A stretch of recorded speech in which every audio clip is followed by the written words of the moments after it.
Obinwannem ndị Igbo Global Cultural Movement Foundation. Obinwannem ndị Igbo Global Cultural Movement Foundation.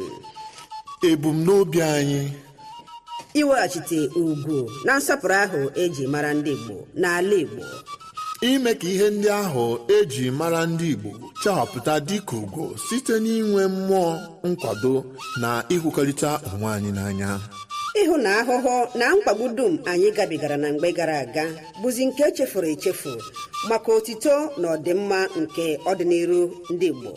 Ịkwalite ọdịmma ndị Igbo site n'igosi ịdịkọ n'otu na agamnihu. Ịhụ na ndị Igbo jikọtara onwe ha dịka ukwu asịsa were ofu obi na-arụkọ ọrụ iji hụ na njirimara na omenala ndị Igbo na-achawapụta ka ihe na mba ụwa. Ịkpọlitekwa mmụọ ndị Igbo ka obi sie ha ike ma na-anụ ha ọkụ n'inwetazu ebumnobi ha dị mma maka ọdịmma ndị Igbo n'ala Igbo. N'ikpeazụ, ịhụ na onweghị nwa afọ Igbo ọbụla gaala azụ na mbọ ahụ a na-agba maka agamnihu ọdịmma na nkwụdosi ike ndị Igbo. Maka ajụjụ na ihe ndị ọzọ ị chọrọ ịmata gbasara ebumnobi anyị, kpọọ Dairektọ Nwa Chineke Okechukwu Ugwu na mba Ukraine na akara nọmba +380 975 221413. With over 87 million people living in extreme poverty in Nigeria, corruption and poor governance only worsen the situation. That's why Caregivers International Corporation, an American-based organization, is committed to making a difference. We prioritize helping the poor and vulnerable in the 5 Igbo states: Abia, Anambra, Ugwu, Ebonyi, and Imo, providing aid to those in need, empowering youth through development programs, and promoting accountability in governance. We believe that those in power must be held responsible for their actions. That's why we'll take any governor to the highest court of law if they abuse their power or engage in corrupt practices even after they've left office. Join us in our mission to create positive change. Follow us on Facebook, X, formerly Twitter, YouTube, and Telegram at Caregivers International Corporation. Together, we can build a brighter future for the vulnerable populations. Signed, Chief Daniel Chika, Chairman, CEO, Caregivers International Corporation.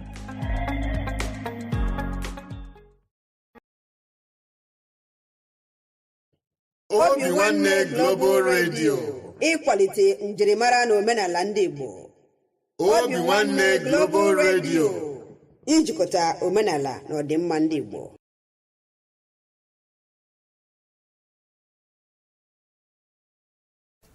Ọma, ugbu a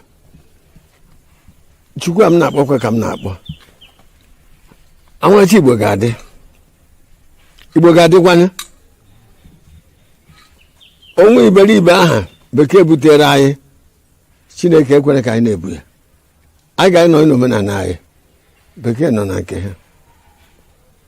Ụmụ anyị ga-agụta akwụkwọ bekee, gụta nke Igbo. Onye ya agwa nwanne ekwu ya bụrụ n'Igbo gwa ha.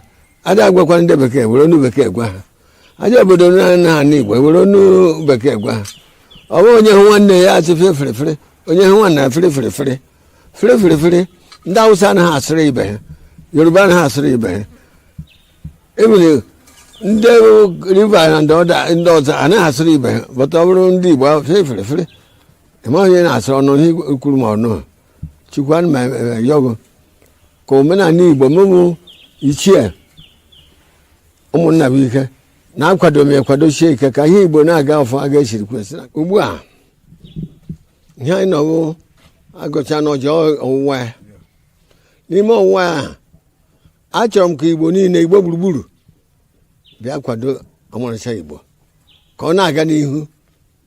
Ndị n'ime ha nọ, ndị na-ana bekee, ndị nọ na Igbo, ndị n'ibe ọbụla ha nọ na Naịjirịa ka ha kwado omenala Igbo. Achọkwana ka obodo ọzọ ghara ewere ọmarịcha Igbo omenala anyị, ka omenala anyị na-aga n'ihu. A na-azadoro ụkwụ ụba n'Igbo. Ihe anyị na-ekwe n'aha n'Igbo. Ọmarịcha Igbo bịa taa n'ọjị. Ma ndị nwụrụ anwụ ma ndị dị ndụ bịa taa n'ọjị. Ihe unu ga-akwado omenala Igbo. Mụ na onwe m kwadokwa nke omenala Igbo na ọmarịcha Igbo gaa n'ihu. Ugbu a ọjị a Igbo mma mmanya. Igbo mma mmanya. Ugbu a Chineke Chukwu malụnzu Chukwu abịa ma malụnzu ndị mbụ na ndị egede malụnzu ichi ukwu na ichie nta malụnzu ndị niile ihe ọma na-adị mma malụnụ nzu na-akpọ ndị niile bụ ndị bịara be anyị ihe ọma ka unu ji bịa ihe ọma ka unu ji eji na a sịrị m unu biko ndị niile bụ ndị ihe ọma niile so unu ya malụzukwe nzu ise na-akpọ eke kere ụwa ahịa na-anọ ụbọchị na-ada eke ori afọ na nkwọ malụ nzu na-akpọ onye ụwa masachi onye adịghị n'izu na ọnwa ama mgbu ya asị m ndị niile na-agba izu na ndụ asị m ọnụ biko nụ malụzukwenu nzu ise.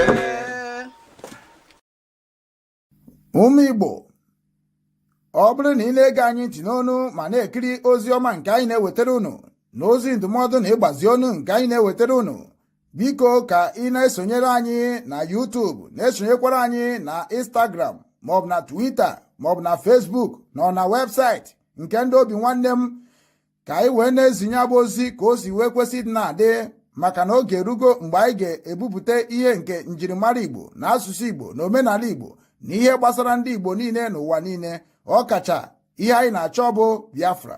Ị ga na-afụkwanye abụ ozi ka ọ ga na-abịa, ị na-esonyere anyị ị ga na-ama mgbe anyị tụpụtara gị ozi nke dị mkpa iyi amara ma wee marakwa ị ga-eme ngwa ngwa ka emeghara ọdachi.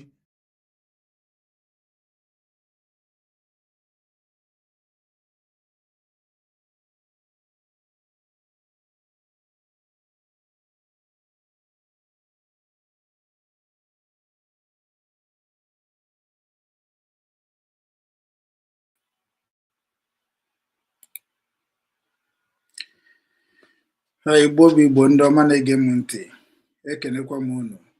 Ana m asị nke onye chiri ya zere ya mara anyị niile mma n'ụbọchị tata bụ ụbọchị orie mmiri n'ala Igbo, ma bụrụkwa ụbọchị anyị ga-enye Chukwu okike abịa ma ekene n'ihi ihe ọma ọ na-emela anyị na ndụ, maka na asọ onye dị ndụ ya kene Chukwu. Ọ kakwa mụọ nwanne unu nwoke Ugwu Okechukwu Obinwannem nke ndị Igbo. Ana m ewetara unu akụkọ nke ụwa ka ọha na uju na Obinwannem Igbo TV. Anyị nọkwa na YouTube Obinwannem News, anyị nọkwa na X nke a na-akpọ Twitter Obinwannem News live right now.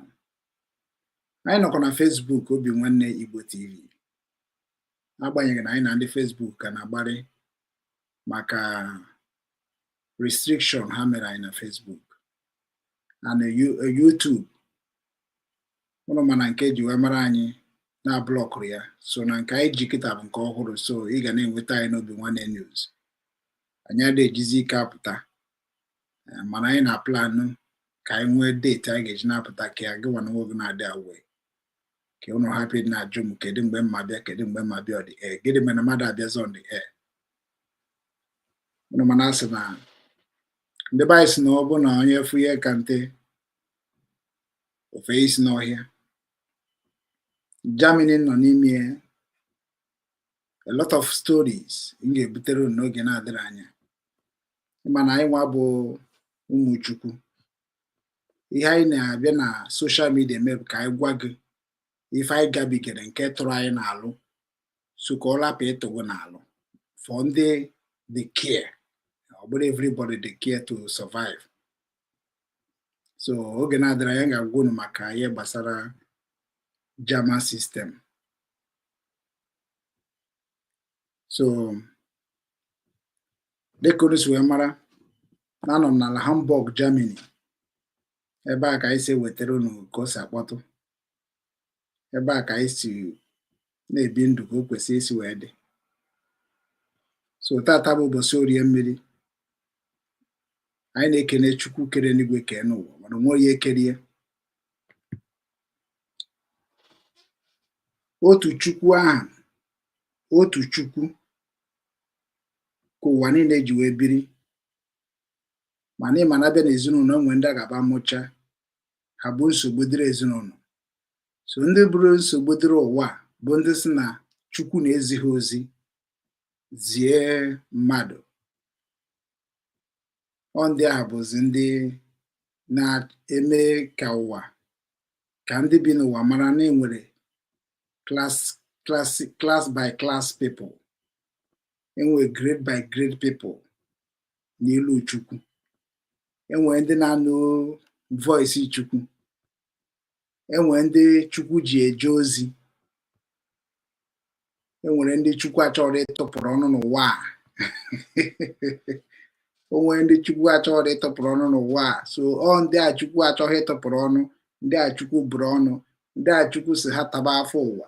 Ọ ndị a ka ndị si na ha na-anụ voice Chukwu, na Chukwu na-asị ha, they receive a message from God to deliver to ndị Chukwu kpọrọ asị. So otu Chukwu ahụ anyị na-akpọku na-enweghị ntụpọ, otu Chukwu ahụ ka ndị nke si na ha na-ama Chukwu aka na ha ga-ewere oke Chukwu na-agwara Chukwu, bụ ndị ahụ bụ ndị na-emezi gị today, na efu ndị dị ka anyị nwa ịkpa anyị asị. Maka na ihe anyị na-agwa gị na Chukwu kere aka oyibo ekego mmiri ọ ga-anwụ. Before Chukwu ekee gị, oke gị ihe ga-abụ. Enwere ndị bịara ụwa na ha ma nta ofu mkpụrụ afụ, mana ha ga na-eri ihe ndị tatara afụ, ndị na-ata afụ. So ọ ife ndị a niile bụ ife anyị na-egbo ka anyị mee gịnị, ka anyị mee ka ị mata n'ụdị ha na-adị n'ụwa, and ka ị gbawara ọsọ. Maka many of our people nọ n'ụwa, many of people nọ n'ụwa na ọbọs our people, ha nwere ike ije taa afụ. Ha mere afụfụ nke ha ka ọ bụrụ ihe ha ga-eji wee nweta ihe ị nwere, without gị nwee ma na ọ bụrụgo ha nwa were ya. Na ọnya mere anyị ji agwa gị na ihe gbasara Chukwu, Chukwu bụ nke mmadụ niile. Ana ọnya ka ji ekene ekene, all through our father we greet him or we greet her, because Chukwu na-abịa na nwoke na-abịa na nwaanyị. So na ọnya mere ndị dị ka anyị bịa na social media, ha na-adị eme ka mmata bụ na nwere ọtụtụ ndị gị na-eso anyị, ha na-eso anyị maka okwu ọnụ anyị, ha na-eso anyị ka ha mata ife anyị na-ekwu, ka ha wee mara ka a ga-eji ghọrịkwa gị. So ị na-ele Okechukwu Ugwu, Obinwannem nke ndị Igbo, fụ na ọsọ m ka nọ na strọgụl, adịm akọ na adịm agbasaga, ọsama m na ikuku fegharịcha, ikuku kucha, mana ọ ga-akwụsị. Onye abụrụ ikuku kuo ike ọkụkọ, ikuku kuo ike ọkọ, ikuku kuo afọ ike ọkụkọ anyị. Because o doro m anya na agwara m unu agwa si that na Chukwu adịghị agwa gị n'oge ejigoro ọrụ. The creation, ọma ngwa gị n'oge ejigoro ọrụ were goroba ọrụ.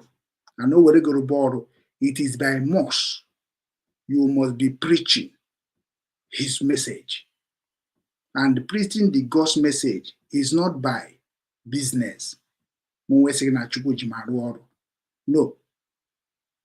Iwu ka ọ bụ na Chukwu kwesịrị iji m na-arụ ọrụ maka ọmụnwa bụ nwa Chukwu. So na ihe na-achọ ka m mee gị nkọwara gị bụ na ọ bụrụ na unu ga-emere onwe unu ebere, not me. Ọ bụrụ na unu ga-emere onwe unu ebere, unu nwa bụ ụmụ Igbo na-anụ olu m, ọ bụrụ na unu ga-emere onwe unu ebere, maka na ihe anyị na-ebere akwa na unu na-ayọzi ayịyọ, na-ezu oshi, na-egbu mmadụ. And ihe tinyere unu ihe ndị anyị frustration. So na ọ maka na anyị nwa bụ ofu ọbara ka anyị ji wee na-abịakwa na-asụ unu n'ụzọ unu si aga ma ọ dịrọ mma. Na ebe ahụ unu na-aga, unu ga na-enwe ihe a na-akpọ wound, unu ga na-enwe ihe a na-akpọ obstacles, and ọ bụrụ mma niile ga-agafechi ha. So na Chukwu ahụ eji agwa gị okwu, afụzina ka o nwere onye a na-agwa iche tupu agwa gị. Na Chukwu nke na-enye ndụ, enweghị onye ọ na-enye nye gị, ọ na-enye direct. Onye mere na nne m gwara m na tupu Chukwu ekee mmadụ na okego ihe onye ahụ ga-abụ. So imagine na gị nwa amarọ nke ị ga-abụ. Onye ị ga-eje jụba ese bụ nne gị na nna gị. Amụkwanụ gị n'ụzọ, ịmanụ ọgwụ gị nwa so na ndị agha na-agba mbọ ka enweta ihe dịka Biafra gọọmenti ga-agbanwe Nigeria gọọmenti ka ha wee nwee ihe a na-akpọ humanity care. Because ihe eji achọrọ Biafra gọọmenti ka agbanwe Nigeria gọọmenti ọ maka na Nigerians niile including mụ na gị na-abụ emebigo ụwa, and na anyị nwa na onwe anyị bụzi ndị nke na-amarọdụ mgbe anyị na-eme ife anyị na-eme n'afọ Nigeria bụ na-ese na anyị nwa chọrọ ka anyị nọrọ onwe anyị. Ọ bụ ha ji ihe ka ọ bụ is our birthright to govern ourselves. Ka anyị wee kụziere gị ihe ahụ bụ ihe kwesịrị iji wee mara na nwanne gị hụrụ gị n'anya. Mana kịta ịhụgo niile na nke ọ dị. Nwanne gị nwee ego chọọ ka onwe highest ka iri na-asa abịa na-akpụ ya ọga, ọ nka na-atọ ha. So na ọ bụ ihe nji na-agwa unu ihe ndị a niile bụ ka unu wetunata aka n'ije na-etupụrụ ana mmadụ na-akọrọ gị akụkọ maka Chukwu. Enweghị onye nwere ike ịgwa ngwo ka chi gị ga-esi mere gị ife. Highest onye a ga-agwa gị bụ ihe o nwegoro experience ya. Ka anyị dobe otu a. So anyị na-asị Chukwu nke kere n'igwe kee n'ụwa. Anyị na-akpọku na eke, na-akpọku na orie, na-akpọku na afọ, na-akpọku na nkwọ. Ka anyị si akpọku ka anyị si akpọku ndị enyi, ka anyị si akpọku ka anyị si akpọku nwanne, ka anyị si akpọku ka anyị si akpọku ibe, ka anyị si akpọku ka anyị si akpọku nne na nna anyị. Enweghị otu ọzọ. Ekene bụ ihe Chukwu ji wee mee ka mmadụ na mmadụ nwee ike dị na-ekwukọrịta. Ọ bụghị na ọ bụ spiritual message, ọ bụghị na ọ bụ spiritual acting, ọ bụrụkwa na ọ bụ ya na-akụzi akụzi. Ekene bụ medicine of communication. So ekene bụ ihe Chukwu ji eme, ihe eji emere Chukwu ọgọ. And what if na mmadụ na-asị gị that na ikenekwa m anamana gị ego, kedu ihe ọ ga-eri gị ikene m? Ekene bụ cheapest things mana o nwere value, nwee spirit dị na ekene. So na ekene ahụ bụ Chukwu bịa nọ n'ime ekene. Onye mere na ikene so na ekene, ikene onye hụrụ gị n'anya, ifukwa isi wee reply ya gị, ọ ga-adị ya so happy na ikene dị. Ọ bụ na itete ụra ụtụtụ, onye gị na-atete ụra ekene gị, ị ga-afụ ka spirit gị esi narị ya. So na ekene ka nna anyị ji wee kụziere anyị ji communicate with chi nke ukwu. So ihe niile na-akọwa bụ biko unu nwa bụ ndị na-aghọtara, unu gafete vidio a, onwe onye soro unu n'ihe ọ bụla unu na-emekwanụ n'usoro unu si ekenekwa Chukwu ọ dịghị ọma, ma ọ bụ ime ekene gbaa mbọ ọfụ na inwe problem ị ga-akpọ ya, inwe problem ị ga-akwakpa ekwensu, ọ inwe problem ịma akpọkwa onye nọ n'akụkụ. Maka na ala Igbo bụ ala kwesịrị ịmara ife niile na-ekwu, mana ifugonu ka ụwa si dobe anyị.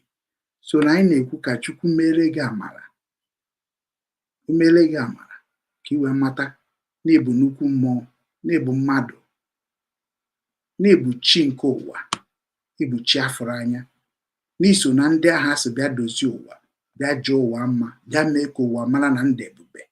Iso na ya, mana anaghị eme gị ka isoghị na ya. So na ya ka Okechukwu Ugwu na-abịa n'Obinwanne TV, Obinwanne News, ka m gwa gị na iso na ndị Chukwu pụtara n'ụwa ka bịa dozie ụwa. Ọ na-adịba gị ka ọgụ kwuo, mana ka ya esikwu ya na-afịa gị alụ. Anyị nwakọtara obi na-ekwu ya, na-agwa gị ya, na-adịkwa ndụ, na-enwekwa nwere, na-abịa mgbe ọbụla, na-akpagharị n'ụwa niile, na-eriju afọ, na-asha anyị n'ụwa onwe. Anyị nwa na-abịakwa agwa gị na ndụ ị na-ebi enwerekwana ka ibitecha ya ka isi echie. A na-enweghị onye bitechagoro ụwa. So na afọ m ihe na-adọlị, afọkwana m ihe na-ebere akwa, afọkwana m ihe na-akọrọ ọnụ, afọkwana m ihe na-eso ụzọ na-egbu gị ọsịsọ, afọkwana m ihe na-achụ ya n'ike. Gọọmenti bụ problem anyị bụ ife anyị na-ekwuzi okwu ya. Gịnị ka anyị ga-eme ka ha na-eme ihe ha kwesịrị na-eme? Ha nwa na-asụkwa na unu anaghị abịa ha nso ka unu na-eme ihe unu kwesịrị na-eme. Ndị na-abịazi ha nso bụ na ka ha si ekwu ka esi eso ha. So ana m ekene Igbo niile bụ ndị na-ege m ntị, na-ekene Igbo niile bụ ndị batagoro through platform of Twitter, Facebook, YouTube, ebe ọbụla isi wee bata na-ekiri m ugbu a. Ana m asị ka Olisa bi n'igwe gozie unu niile, ma gozikwa m onwe m na ka nna gozi unu ka nna gozie onwe m, na-agwa unu na m bịara n'ụbọchị taa ka mụ na unu karịa ka ụbọchị unu dị and ka ala Igbo ga-esi dị mma. Mana good news m wetara unu na mụ na Chief Chika Daniel ga-anọkọrịta dịka o si wee sị ka ọ bịa gwakwa Igbo niile okwu, gwakwa ha maka Caregivers International Corporation, gwakwa ha the update, nyekwa ha the analysis, the plan, the project, the successful movement so far, how he have otu o si relate with the government of the Abia State mostly now, and ijikwa mee ka gị nwa bụ onye nọ n'ụwa niile bụ onye nke chere na be anyị adịzi na mma, na be anyị nwere ihe na-eme much, ihe na-eme mana ọ bụrụ nke much, ka ị wee mata na ndị be anyị nwere ndị wepụtara onwe ha na ha bịa na social media, ha ga na-eme ndị nọ n'obodo oyibo na-enwe obi nkobi, na-enwe ụjọ that na ala be nna ha dịrọ mma, na-ekwe ihe na-eme na-ekwe ka obodo si wee dị obodo dị njọ, even Germany nọ na ya dị njọ, na-egbu mmadụ anyhow. Then mana ọ ka gị nwa mara na ọ bụrụkwa ka esi ekwe na social media ka ọ dị n'ala Igbo niile. It may be happening in one local government, mana ị bịa na social media ha na-ekwu, ha na-erelate etu Igbo niile. So na ọ kịta na Caregiver pụtara ka ha wee mee gịnị, ka ha bọghee utu na ọkụkọ, ka onye ọbụla were anya wee mara nke bụ eziokwu. Ọ bụ na gọọmenti bụ onye nke na-achọ okwu, na ya nwana onwe bụ Caregiver chairman bụ Chief Chika Daniel, nke bụ onye nọgoro na Amerịka, rụgoro ọtụtụ ọrụ, ji wee mara ihe na-eme na gọọmenti, wee sị mba na ya nwa ma nnụ ka a na-eche nnọọ mgbe anyị nwere onwe anyị ka anyị si echi ya, bifo anyị wee nyebeziere ndị kwesịrị na-enyere aka, ndị bụ nne na nna anyị, ndị tara afụfụ, mepere anyị ụzọ gafee bifo anyị nwa wee bata. Maka na ndị agadi nwaanyị anọ na vileji na-ata afụ mere na ọtụtụ ndị Igbo anaghị aga n'iru, no matter however ihe kọsịrị ya. So na ị na-enete okenye iwe wee mee gịnị, iwe ruo okenye, ị na-enete nwata iwe gafee nwata, maka na ọ bụ ịhụnanya ụmụaka ka ndị agadi ga-eto. Onye mere ụmụaka na-enwe aṅụrị, na-enwekwu aṅụrị, maka na onweghị ihe ga-eme gị ka inwe aṅụrị karịa ụmụaka, ma ọ bụ na ịbụ onye nwere mmụọ nke eziokwu ma mmụọ nke ịhụnanya. So na Chief Chika Daniel ha nwere ife ha na-eme n'ala Igbo na ọ na-amasị m. Kedu ife ha na-eme? O nwere picture m ga-egosi gị ugbu a before mụ anyị na-echekwa ya ka ya ma na ọ ga-apụta. Picture kịta m na-egosi gị bụ ife ọ ga-abụ ọbịa anyị ajụcha ya, ya bụ ndị otu ya sendịrị m ihe a, ya bụ ije ha jere last week, I think so, last week or last week, yeah. And ebe ha jere ife abụ na local government. Na local government ka ha je meet ya, ọrụ ka ha meet mayor, ka ha na-emetikwa the executive of local government, na-emetikwa onwe ha metichara.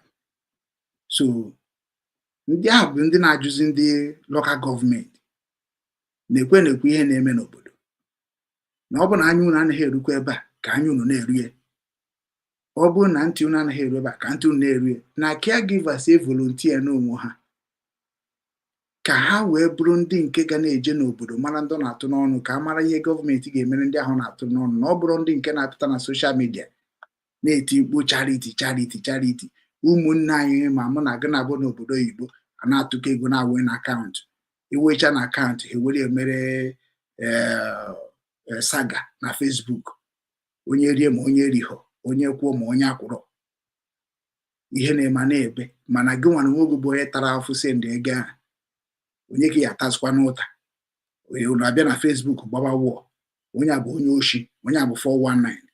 Instead of it na-aga problem of those issues, ị ga-emezi bụ Caregivers chọrọ ime ka ichinyere village gị aka, mee ka ha mara ndị ebe isi, then a ga-enweta onye village gị ị ga-abụ inye isendere ego then ego ahụ eruo onye ahụ bụ onye ahụ nọ na village gị aka, ọ bụrụkwa onye village gị na-enyere onye village gị aka through Caregivers International Corporation.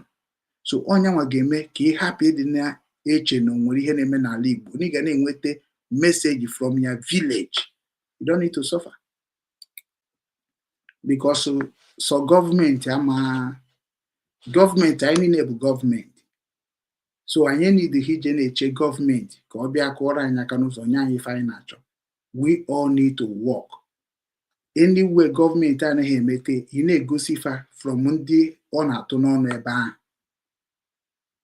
Maka na meseji niile a na-enweta kemgbe m na-eti mkpu Biafra, na-eti mkpu ihe niile na-eti bụ na you are not in Igbo land, you are not in Nigeria, and you are destroying Nigeria. To ihe onye bụ ihe ha na-asị exercising terrorists because ị nọghị n'obodo ifuge.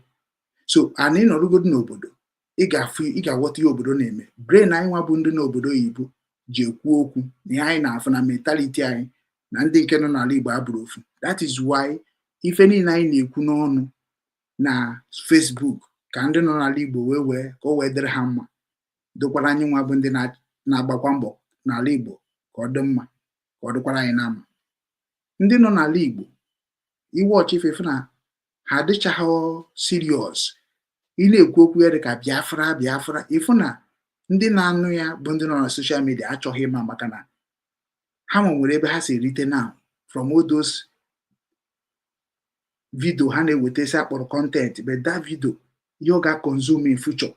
Ọ dịkwa otu a mụ na gị na-abụọ na-asị ka anyị bịakọta ọnụ nyere onwe anyị aka, ọ dị ka ọ bụ nnukwute ọrụ, maka na iro na-asị azụnyere anyị n'ime through our fathers akarịana. Ọtụtụ our fathers akarịana. Mụ na gị na-abụ kịta ekwesịrị otu a na-eme program a, ndị Igbo niile na-asị na Obinwannem nọkwa ndị ka anyị jee, mana sịrị kọrọ ihe niile na-eme n'ụwa bụ nke adịghị ọma ịchọghọ ka mana ọnya mere Igbo na-ezo ezo. Igbo iwepụta iru ha n'ụwa niile wee gosi ndị ụwa otu anyị si egosi ya na-adị difficult because na bifo nweta ezigbo mmadụ bụ onye Igbo kịta ọ ga-adị otu a because na every Igbo man almost 95 Igbo man ụzọ ha si akpa ego dị njọ. Ọ bụ na ha da-akpa ego tụrụ gọọmenti dị njọ, ha na-akpa ego tụrụ obodo oyibo dị njọ, ọ ha nwa were village people ha wee na-akpa ego n'ụzọ dị njọ. So when you are preaching about the gospel of Chukwu Okike Abiama, you will find it like people will be thinking that you are talking rubbish. Why? Because na ife ahụ na-ekwu ha mee ya, mana ha ga-asị gị that na why Nigeria is not building a company for them. Ha chefuzie na ọhanwa bụ Nigeria kwesịrị force Nigeria to build company for them. So onya mere when we start preaching about Biafran message in our land, they begin to threat us, come down home. Anonya ka na-agwa ndị na-eme ihe Biafra struggle, na-agwafa etorum n'ala Igbo, etorum n'otu nkwu Ọnịcha, etorum na Nnobi, etorum na Nsụka. I read mindset of Igbos. I work with Igbos. I go around Igbo land when I was in Onitsha, through wakekeeping, through wedding, through occasion. So I already understand the mindset of our people and know that na ọ bụrụ that ide mere nwanne onye Igbo ihe yo na-erite uru, onwekwe akpọgo and onwere ihe kwuru na social media ka ndị nọ n'ala Igbo ga-ege ntị na ọ bụrụ ide enyeba ife a ga-eji gege ntị because ha na-eche na otu akịta na-eme program a onye bịa share ya he help me. Ya bụ mindset ya. Onye share ya then mana okwu a na-ekwu ga-eje mebiere fa ọrụ. Ya bụ mindset ya. Onye share ya ọ dịka mụ na ya na partners n'okwu ọnụ ma. Ya mindset ya. But the reason why today onwe onye nọ na social media ọkwa Chukwu ka Facebook ka ha ncha na-ekwu okwu kịta, akwa ọkụ ka ha na-ekwu okwu, ihe nwụrụ anwụ na ihe lele ule na ihe na-esi isi ka eji ekwu okwu. Nke ahụ na-enye ndụ inogosi am in any Facebook they talk am. Even ihe gbasara Nnamdi Kanu na Simon Ekpa ha eboye terrorist. Ka ndị mkpọrọ ya terrorist. Ọkwa ụmụnne gị abụ ndị Igbo. maka na ọkwa ha nwa bụ evidence of the proof of ihe a na-akpọ onye Igbo ọbụla eji n'ọrụ na Nigeria. Iwọchị ya kịta na sef efu na ije isi ndị asị gị na ha bụ Biafra ka ha na-achọ, mana ihe ha na-akọ bụ ọnụ na saga. Ndị a bụ ndị ọ bụrụ ndị kwuru kwọsị nọ ndị a gbara akụ na agbafọrọ akụ na ha bịazie nwezi ha mago na fucho ha adịghọzi ndụ, ha chọzie ofu ebe ha ga-eje baa ka ha wee nweta nwuo energy to talk later before they die. So onye ọbụla magoro ebe ọ na-eje ma onye ọbụla mara ihe ọ chọrọ onye iduhe dị na-agbakasị arụ. Many people abụrụ ka abịa restore ala Igbo ka ala Igbo dịkwa mma, ọ bụrụ ya ka ha ji bịa na Biafra struggle. Many people abịa na social media to preach you about your culture and about the way you will survive in government just for you to benefit. No, some came to use it to bargain from what is going on in Igbo land. And if ndị ahụ ha ga na-eme ka ha nwa bụ Meri Amaka, ha ga na-eme ka ha bụrụ a problem, ha bụrụ a violent people. Some ga-asị gị na page another support violent, but ọ ga-asị gị na Peter Obi emeteghi, Nnamdi Kanu why Nigeria jide ha, Simon why just not onye oshi. If okwucha okwu niile na ifu na okwu a bụ okwu eji achọ okwu, maka na ya na-ebute violent bụ na ikwucha ekweghị m, ikwere ekweghị m, onye na-ebute violent. Ịgwara m nke m achọghọ, ya na-ebute violent. So ị na-anụghị ebe ha na-asụcha oyibo about the character of our people, you will be thinking that na onye ahụ na-agwa gị that na ya achọghọ violent, eziokwu achọghọ violent. Onye achọghọ violent enwere ike ikwue because na ị ga-emego violent before mara ya bụ violent. Maka na ọ bụ na ịma anya violent ma nkwue. So many people ga-asị gị na ha achọghọ violent, ọ ha da akparị mmadụ, ọ na ha da abịa akọ ọnụ. Yatago ndị ahụ bụ ndị na-amịrị oyiri n'ife ahụ ị na-agba mbọ ka aghasa udo wee dị. Onye ọbụla na-ebenefit from Nigeria na fly to Nigeria bụ onye Igbo, ọ na-ana Nigeria na-anata ebe ọbụla ọ nọ. Oma nọkọta n'ụwa kpọọ onye ọjọọ n'ụwa ya niile. So ndị ha nwere ike dị na-akpọ ndị ọjọọ bụ ndị dị ka ndị pastọ, maka ha mana ndị pastọ eji ha egbe na mma, na ndị pastọ anaghị egbu ka ndị agha bụ ndị a na-agwa gị na onye mere an individual of our people. Before you see people who will condemn them, then ị ga-check godu n'oge check. Onye mere many of you people today na social media ị na-akọ nwanne gị ọnụ, gị na mmadụ na-ekwu okwu unu nwere onwe unu from one wholesale eji unu na Nigeria, gị pụtakwa n'ime da wholesale fụkwa nwanne gị fụ na onwerokwa ihe ma o mere gị o, no just na unu may disagree, na-esiri ya ka isi otu a wee bụrụ ihe ga-abụ maọbụ mee ihe ga-eme n'otu ahụ, ọ sị gị mba na agaghị eme, esi na obodo ga-ajị ihe n'obi, ịpụta na ya own page si na onye akịta bụ terrorist, onye akịta bụ onye oshi, onye akịta bụ onye ọjọọ. How are you feeling when you are saying something you are not sure to your fellow blood? Ikwuchakwa ya eru echi si na Fulani na-egbu gị, Nigeria na-egbu gị, ndị Hausa Yoruba na-egbu gị, mana iji ọnụ gị egbu ndị Igbo, egbu nwanne gị.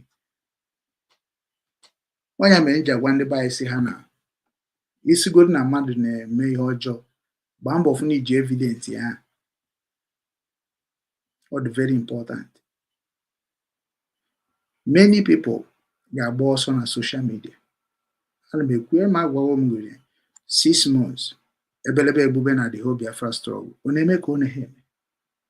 Ọ na-eme ka ọ na-eme. Ịmakwa onye gị na-ekwu okwu nwa Chineke. Mụnwa bụ last person. Mụnwa so na onye izizi bụ ụzọ bido Facebook streaming 2010 ka m created Facebook. So ị gwa mmanụ mgbe ị create nke gị.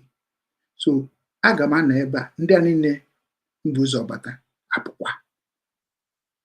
Because n'eziokwu ka anyị ga-eji wee restore peace na the land of the rising sun, ebe Chineke nna si wee bịa ụwa. Nna anyị abatago, Chika Daniel. Yeah, Obinwannem Nwaanyị Kedansi. dewo. Biafra. Biafra.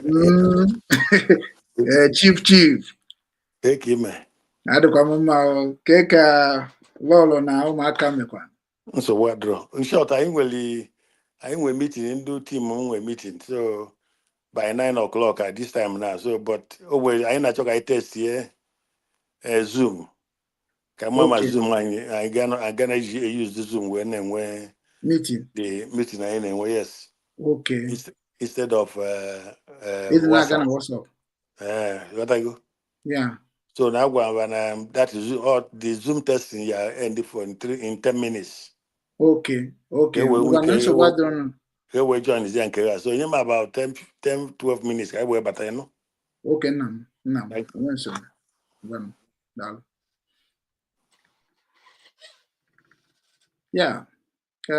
Unu afụgo n'ihe nna anyị na American because na kịta na ama anyị nidi ozi ịdị na-ezi ihu anyị ezu. Obinwannem ọnya mee nji ifu ya paịpụ ma o rulo paịpụ wọtago maka na ọ bụghị mmadụ niile sịrị gị I love you na anyị love you. Ilele ndị na-ata afụ n'ụbọchị taa ọkwa ndị mere ajọ ife hapụchakwa ihe a na-ekwu because na ndị eme ha ajọ ife na-ata afụ ndị ahụ bụ ndị dị ka anyị na-ekwuru okwu ya because anyị ma nọ na-eme mana kịta na iruo na be anyị ọ bụghị meseji mụ nwa bụ Okechukwu na-enweta ka ndị na-akpọ onwe ha freedom fighter na-enweta and that is the deceiving. Onye mere m ji wee lọvụọ this Caregiver International Corporation. Ha bịara na the mission of Obinwannem si ya mba adịma eche akwado mmadụ dịka m eche ha eche wee kwado Maazị Nnamdi Okwu Kanu echeghị m eche dissolve Ọhaneze Ndị Igbo Forum created by myself so far spend a lot of money Johan Odessa Ukraine. I spend a lot of money na-eje ma na school na-eje ma na ebe ha na-azụ afịa na-eje ma na ebe ha na-agbakọ na street. So ama m ka baa dị ala Igbo dị mma mana ndị ahụ bụ ndị enweghị ume enweghị future bụ ha nwa bie na-emebi obodo kịta. So iche na gọọmenti na-emebi obodo maka na gọọmenti bụ mụ na aga na-abụ ibi obodo a everybody bụ gọọmenti. Onye mere Chief Chika Daniel wepụtakwara ya bụ ihe ọ ma ihe ha na-eme wee create bezie people from every village otu ahụ Obinwannem si mee before mana nke a kịta bụ na on ground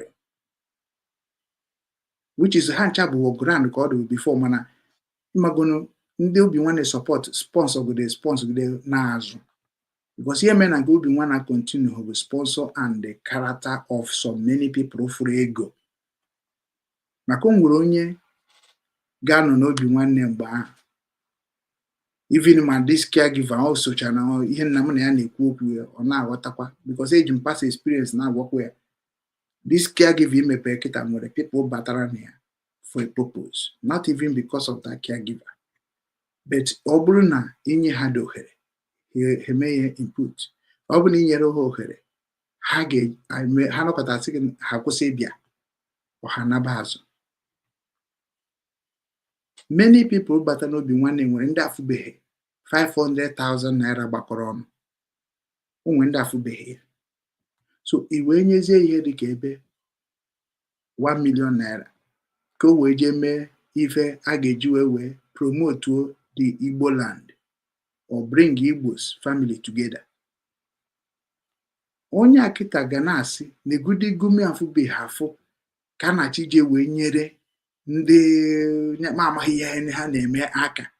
This is what they are thinking and what they are doing. So ha ga na-asị nna kịta ego akịta amakwa mgbe ọ ga-abịakwa ọ bụrụ ihe a ga-ego 2 naira ugori okwe ya ọnụ 1 naira ma ya bụ na o betere ego ka o wee rie the money. Ọ bụrụ ihe a na-ere 5 naira ọ sị na 10 naira ka o wee nweta gain. Ihe a kịta ọ na-eme kịta ọ maghakwa na ọ na-eme ya nwanne ya ofu ọbara ya maka na mgbe m creatiri Obinwannem eme m ka ha mata na the reason of me creating Obinwannem calling Igbo people let us come and have Obinwannem ọ bikos na achọrọ m ka mụ na gị na-afụ onwe anyị ka anya dị iche.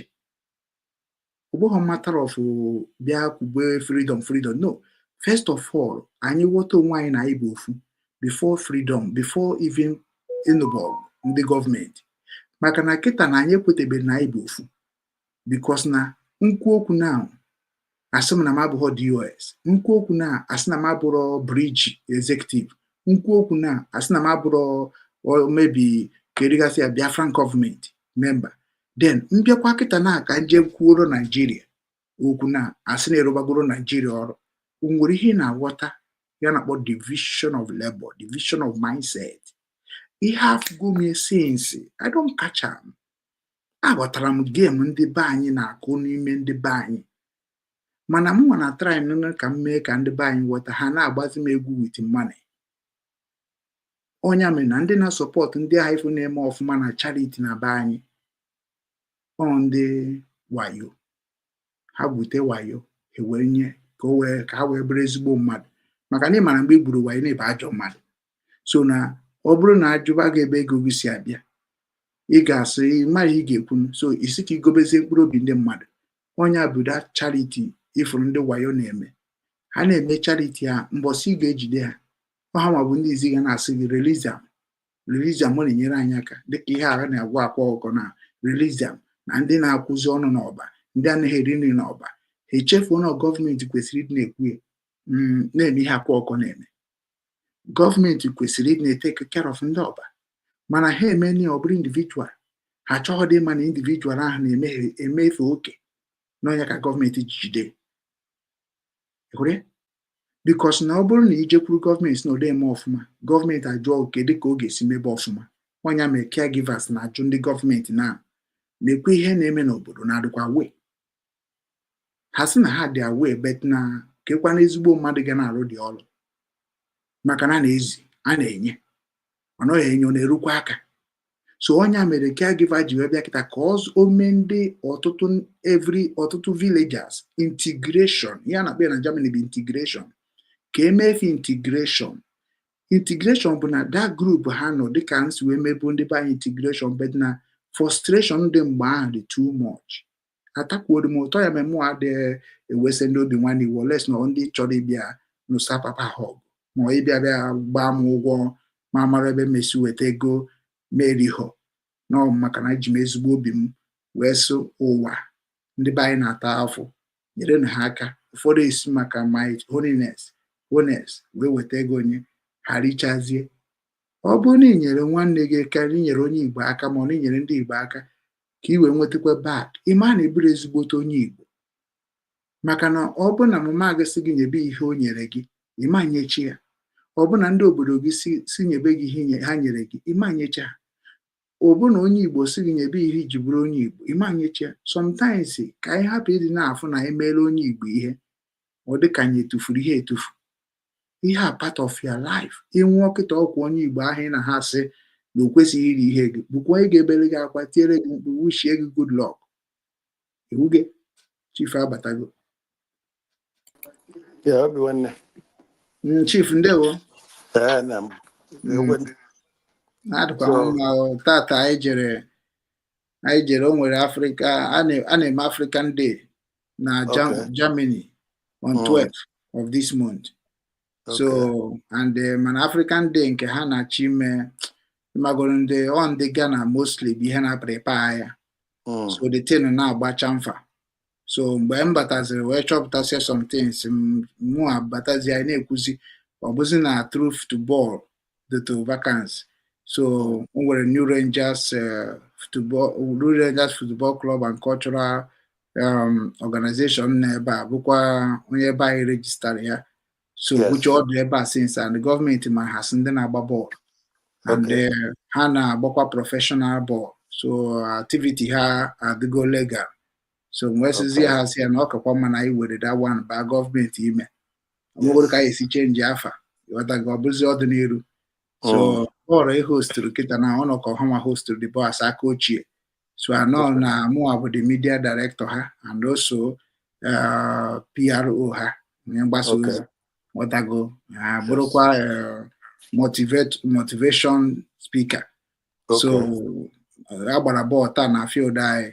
So because gọọmenti nyere anyị field. So agbara bọọlụ ebe ahụ. So onye ka m covercha. So onye agba ahụ kpọrọ m n'aka m n'ụzọ. So on that African day, a ga-eme na 12. And a ga-akọwa a lot of things. Nwatago anyị ga-anọkwa ebe a wee mana anyị ga-unite as one na Hamburg wee na-enweta oke Africa together. Abụrụ sọ ndị Ghana na-enweta nke ha, ndị Zimbabwe na-enweta. So we try to make sure that every Africans have a representative ka anyị nwee ya na panel ebe anyị ga na discuss the issue of Africans, both documents, both lives, and both every other things that concern us as citizens, as foreigners here. So that is good. That's good. I can't waste much time because we go so much for today. So we're just gonna be very brief. You got to go? Yeah. I got a very brief, Chief. Before I na ganiro kọwara ndị Igbo onye bụ ịma na ha si na mgbe ọbụla a ga na-ekwu n'ụka na ntị na-anụ ịkọwara ha onye bụ then ka m jụọ gị 1 or 2 questions before ị nwere ike nwezie ozi ga-ezi ndị Igbo then you continue gaba n'iru. Okay. I play some of those clips yesterday. Ọ ga-abụ echi. Okay. Ọ ga-abụ echi because na I prepare ha ya ịgwa gị eziokwu because na ekwesịrị m download ya teacher somewhere. So mana nwe bịa m ekwu ya onwe ike ogbu anyị obere oge ọ bụ na mma na ị ga-anote aka ife bịa ya ka for 20 minutes m karị menwe mana agbatara m emenwe ọsọsọ picture ka m nwere ike itinye nwetago which is a picture of ọdụkọ ebe ha si foto ama m na chairman of government.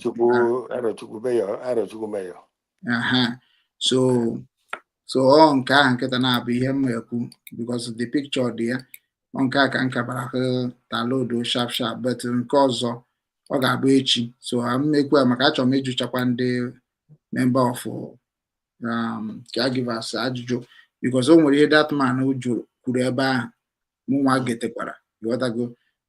So mgbe ọ na-agwa ha na ọsọsọ ọsọ charity ka ha nọ into ịghọtago. So anụkwa m ihe ha sakwara little bit and also ha na-asụkwa na otu a ka ha ka ha buru ibu so m nwechara okwu the man jụchara ha which is na I'm very very very happy but nna sị na at least ndị a niile ọpụta na ihe ndị a niile adịburo na be anyị ka ọ bụ n'ọdịnala na ndị bụ ndị ji anaghị eme ya kwesịrị na-eme. So that is ife m achọkwara ka jụọ ndị be anyị ndị jekwara na ka ha kọwa ọfụma maka na ọ bụgo na ha ajụghọ ha jekwa ọzọ ha na-agana jụọ gọọmenti because ha fụzina onwe ha ka ha na-eje Amerịka ọ ka ha na-eje na nke Tinubu ha afụ ya ka ha na-eje na nke papa ha otu isi wee nye anyị ụzọ ịghọtago anyị na-aga na-akpa ụmụ onye ga-agba bọs na ya na-eme ihe soshal na ya ha na-eme ihe ndị Igbo why because na o nwere ike ndị Igbo emego ife mana ndị soshal emego ife. So onye ọbụla kwesịrị ofu onye Igbo ọkpọba nkata ka onye Igbo onye abụfụzi n'onwe ka ịghọtago ije n'ọfịs na-agwa ha ụna amakwa na ihe dị ụna na-eme ụna mana ụnụ bụkwa ndị kwesịrị na-eme ihe dị ụna gịnị mere a na-eme ha wee na-enweta experience ihe na-ese maka na ọtụtụ ndị nọ na vileji amaghị ihe na-ese and gọọmenti onwe na-atara anyị ka ha mee ka gọọmenti ndị obodo marakwa ife ha kwesịrị na-amara bet ndị obodo na-agbachapụ n'ihe gbasara gọọmenti iwọchịfụ na ndị be anaghị etikarị aka na gọọmenti ebe a na-eti aka na biznes and biznes a gọọmenti bịa na-akpọpụ ka ọ pụta. So before ma na-aga n'iru ajọs nchọ ka ihe ghọtago ọ bụrụ na ị ga-ekene ndị Igbo ikenezi ndị Igbo ka m jụọ 1 or 2 questions about the movement of that flyers then agabazie m na ihe ọbụla bụ conclusion. It's okay.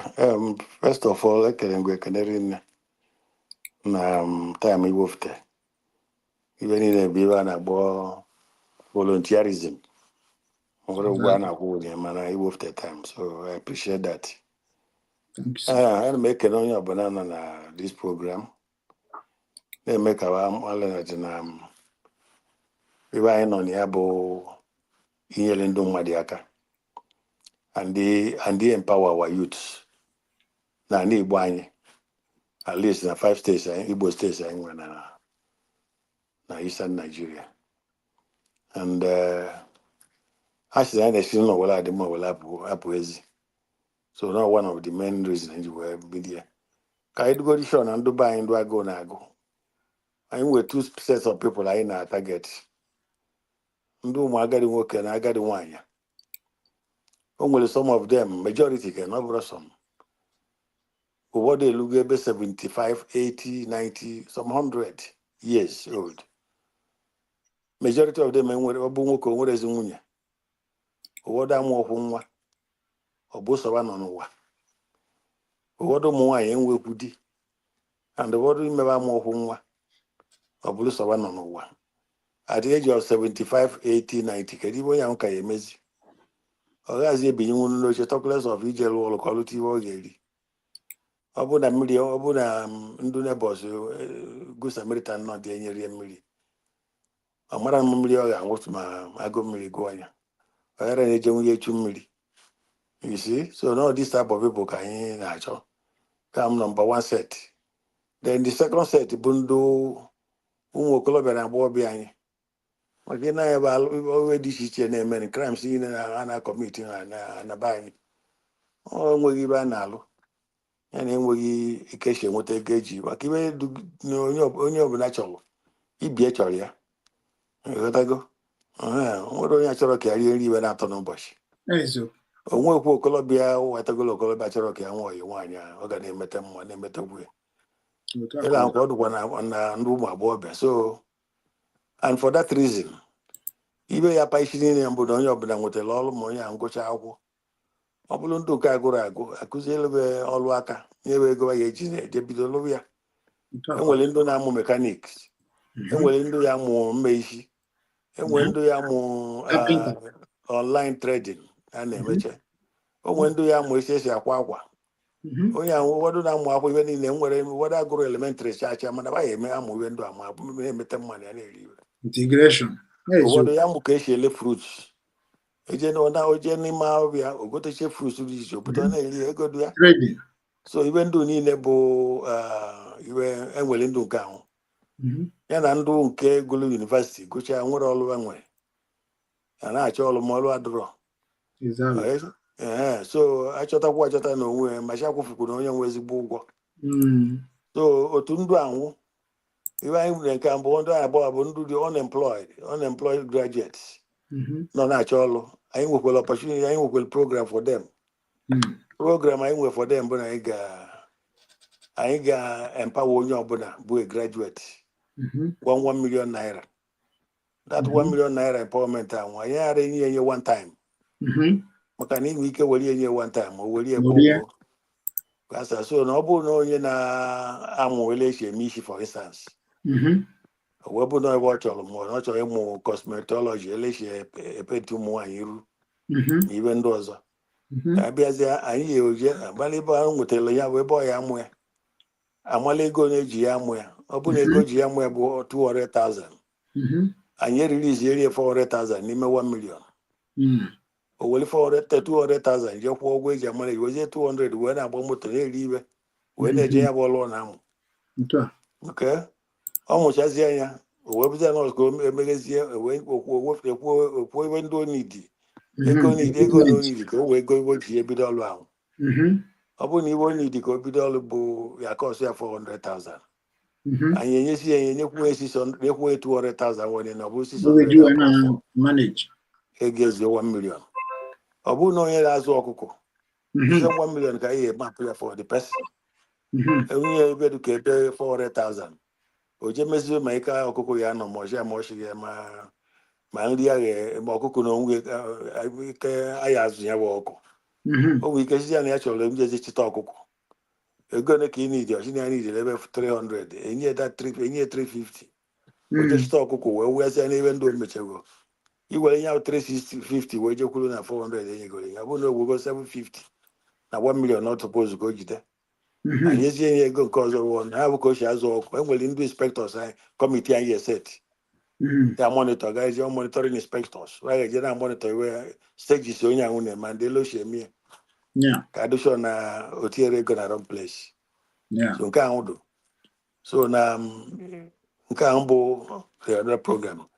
Then right now, even the web and this line, I can update activities here in Abia State. Okay, so by latest by September ending, and here finish gonna be. And here Abazan another state. At least when you take the state, unless you wait Abia. Because right now in Abia, and here we go all the coordinators I have to go now all the 17 local government areas. Mwanabo. So we got two persons now each of the wards. So now 184 wards in one Abia State. And here we go ward coordinators, not Chakwadia. And here we go on a platform. So yesterday, I visited the mayor of Okechukwu and the mayor of the other local government, Ohafia. Then meet where you palliatives to the two indigents from Okechukwu and two indigents from Ohafia. Even though I will tell you no clips, even though tomorrow, because I be Obinwannem I download tomorrow. Yeah. So by tomorrow, we should be able to post some of those videos. So right now, I may launching na Ugwu local government. And while we are planning for that, now for it. And at the same time, I got to visit the other few local governments was in their mayors. I think local governments one now here with their mayors. I don't go easily either 8 or so. So I am Mrs. Then I made lunch in Ugwu. Then we made lunch in other local government areas. All stage I know here now. Demen. Daalụ chief. Ọ na-atọ m ụtọ na ọ bụ na mmadụ na-eme ife n'ebe ọ na-abara ndị a na-emere. Obinwannem nwezi ajụ nwere jụọ m. Ya. Ajụjụ nke mbụ m ga-ajụ gị bụ o nwere ndị na-asọpọtụ ya bụ Caregivers International Corporation ka ọ bụ sọsọ gị nwa na-asọpọtụ ya ka o nwere ka unu si enwetakwanụ enyemaka unu na-enweta enyemaka from government? So kedu ka unu si wee na-emenwu ife unu na-eme wee na-egotenwu ihe eji enyere ndị ụmụnne anyị ndị nna anyị na ndị ọ na-atụ n'ọnụ aka anyị na-afa na afụcha ndị unu na-enyegasị si unu na-eme itigasị. So achọrọ m ka ị gwa ndị be anyị ka isi enweta ihe na-eji wee na-enye ndị be anyị ka ha wee marakwa ka caregivers arụ ọrụ ndị a wee. Ndewo.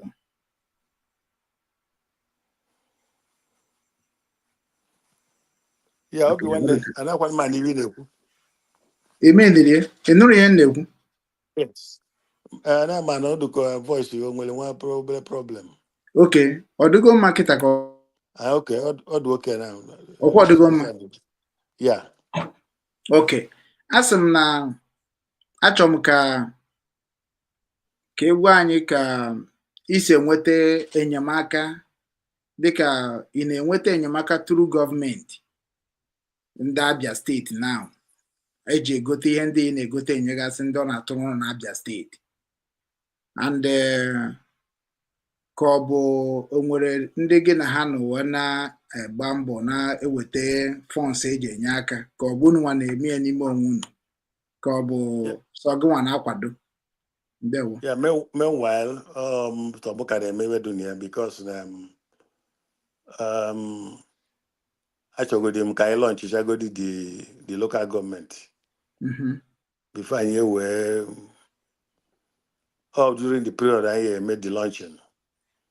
Basically the stakeholders and the banks, the politicians, the Igwes and the chiefs, the churches and the other business companies in the local government. And we invite them to that launching.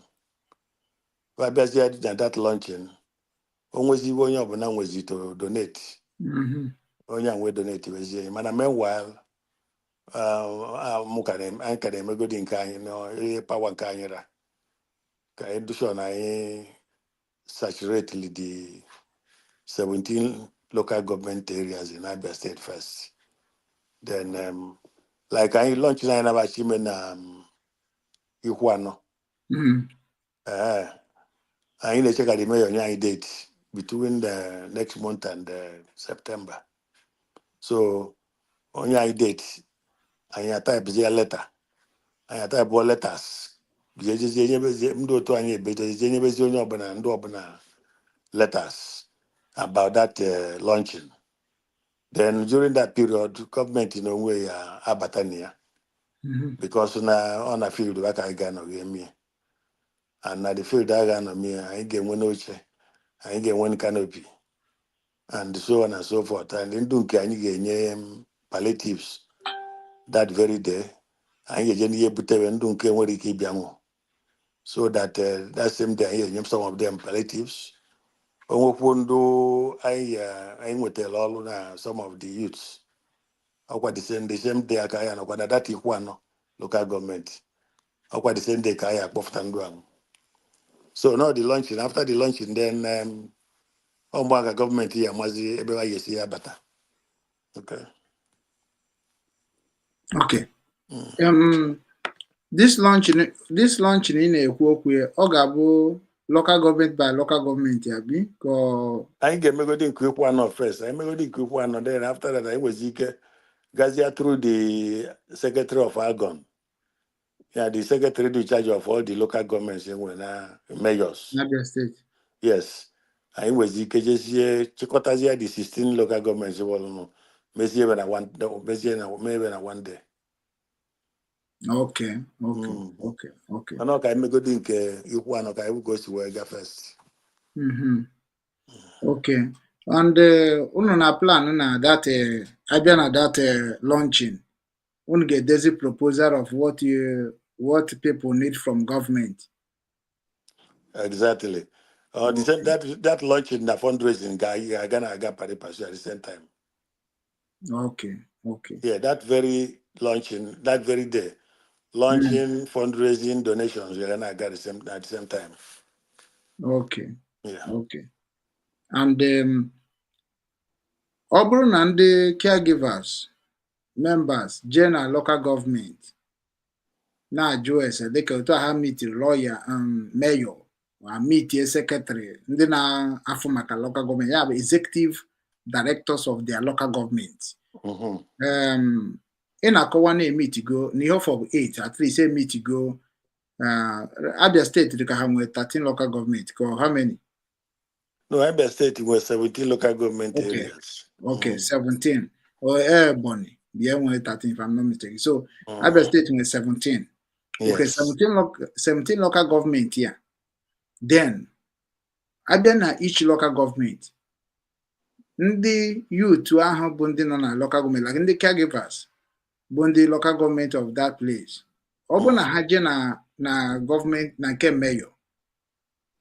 Ọ bụ na ha na-agwa mayor about ndị na-ata afụ na the village and ndị need help na the village. Ka ọ bụ ha na-ekwu onto ka ha na-ekwu based on Abia State niile, ka ha na-ekwu based on na local government of Nigeria ekwube maka ndị local government ife na-ata afụ and how many and what they need. Yes, I made a codula line easier because na Ikpokori at the same time or we are. So I made I a local government by local government. I may see a graduate I may go in local government one of I will go Chika. I will myself my Bukotawani on we measure the luncheon. You got to go over. Yeah. But I met a Bukodiwani on we measure luncheon.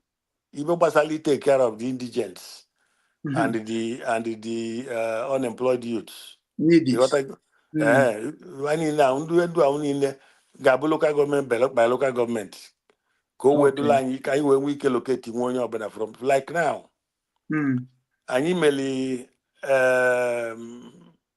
each of the local government only 10 wards. When do only 11 wards. Then I email the coordinators, each coordinator on a ward, but I made the available 40 leaves exercise book. All age when a data bando even a shilikan and that word. Then it will be part of the other side that page half side there one. When a data bando and we're all bando graduate, bando agora and money whatever. That is great. From that same word. You what I go? So what they've taken the names. The 11 was they've taken the names, but submitted the 11 exercise books to their local government coordinator.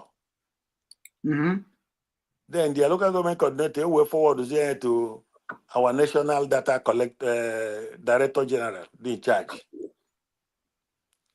And here when we waiting in our computer database. So that I've been email system and we na word do to word 4 or word 2 na equano. Na ndị indigent ma ndị unemployed on ya na ado ebe 200. A day aba wancha niile onye obodo amaldan na phone number and all that ndụ anwụ. Then otu aka esi eme na the 184 words.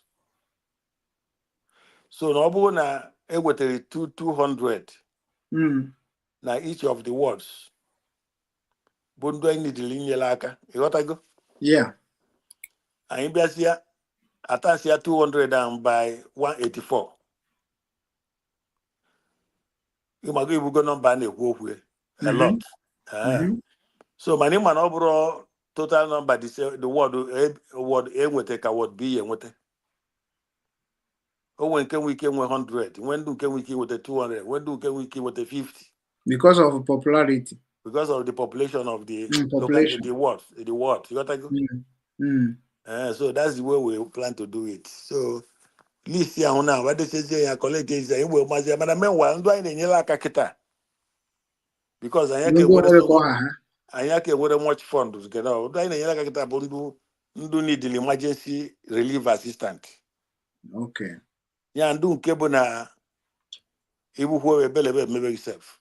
What I go so and okay can we can at least I'm going for 2 months or 3 months can something. Yeah. So like report ndị a na-ewetere gị report based on that na ndị local government chairmen and councillors na ha mụrụ na ndị do na befa. Yes, why they were then because or Bakadoka government chairman mayors kinewu. Yeah, mayors dịka ọ na ha ji ha na ha even niile na ndụ niile na-emere abụ ma governors ma commissioners ma mayors ma ndụ asọbasị bụ onwere onye mmalụ ibe ọ na-alụ onwere onye mmalụ ọlụ ya. You know what I'm saying? Yeah, I'm getting you. Okay. Ọ bụ na ibu mayor iburu ibe na-akọ na mayor na-akọ n'ebe mayor na-akọ onye si ya bụ mayor na ebe ọ na-akọ n'ọnụ ya. Ọ bụziala anyị nwa na onwe anyị somebody from Anambra State wee na-achọpụta ndị agadi nwoke na begi lose go hope n'ihe bụ mayor ị na-achịba. So na ego a na-enyezighasị mayor ịmasị na ị nwere ego ya ga na-enye ndụ ahụ iwe na-esili ike n'aba village nwee ndị gị na-arụ ọrụ ego a nwa na-enye gị nwere allocation a na-enye for those people. Ị na-aghọta? Enwere allocation na-enye that same mayor ka o wee take care of ndụ dị otu a. Ịbịa na America ebe anyị na-enwere ebe a na-akpọ welfare system. Social welfare system. No matter ọ bụ na o nwere ibe na-alụ anyị na ị nwere ime nwe anything na ume ga trade. Ndị ha na-enye gị ya. Ị ka na-eri ibe ni. Like mgbe m akwụsị m ọrụ October, almost 7 months. Since October to this month ka m bidoro ọrụ. So automatically on the welfare na-enye m ego. Ndị akwụkwọ. Mana eje mazi akụwa na onweghị zuru oke aka do iji emenwe ibe ma ọ bụ na we will compare it to agadi nwoke do 75 90 years old enwere nwaanyị enwere ụmụazị enwere onye na-enyere ya aka ndị ebe a nọkwa bụrụ obodo mmadụ ya achịghị nga rie mmadụ ewee na-achị na ya bụ mayor of that same local government somebody ewechiche from somewhere wee bịazie na-agwa gị na achọ ka enyewere ndubu na na-enye ndubu n'aka ịgbara na onye nwa sọpozulu ka o bulu ụzọ ya bụ ọgụ ịghọtara ebe m ji wee jụọ gị ajụjụ a bikọs ihe m ji jụọ gị ajụjụ a bụ ihe kọwara kịta na ekele dịrị gị maka na agịchara m ege ihe the mayor na-ekwu ma nke nwaanyị ahụ ka o si kwuo okwu ghọtago gekwa nke nwoke ntị wee sị na o so n'okwu m kwuru bifo na-ebido program a ndị be anyị na-ata afụ today maka na emerofa integration our people akọwaghara ha ụzọ ha ga-esi na survive difficulties anụ onye mere our people mgbe nọ na bai onye Canada agwa ndị bai si ya mgbe nọ na bai mindset m nwere mgbe nọ na bai and mindset m nwere since m kparịgoro n'ụwa now ọ bụrụ ofu anụ onye mere ndị dịka m ji wee mepee broadcast ebe ma na-ezi ozi ọma ga na-eme ka ndị bai na-aghọta nke dị njọ na nke dị mma maka ana m ezi both of them so ka i wee dị away maka mgbe papa gị na-asị gị na-ekwu ogwu ihe na-asị gị na-ekwu ogwu maka na ịzọ ọya ọkpa ya ma ga-eso ụta afụfụ ya maka na mkpi ga na-eti ya n'obi anarịrị ga na-ebe ga na-afụ ya n'alụ so na ọ bụghị sofu onye na-ata afụfụ ihe mere mmadụ ihuge ma ndị na-ekiri ekiri ma ndị na-enene ma ndị gere ege ha ncha niile na-ata afụ ya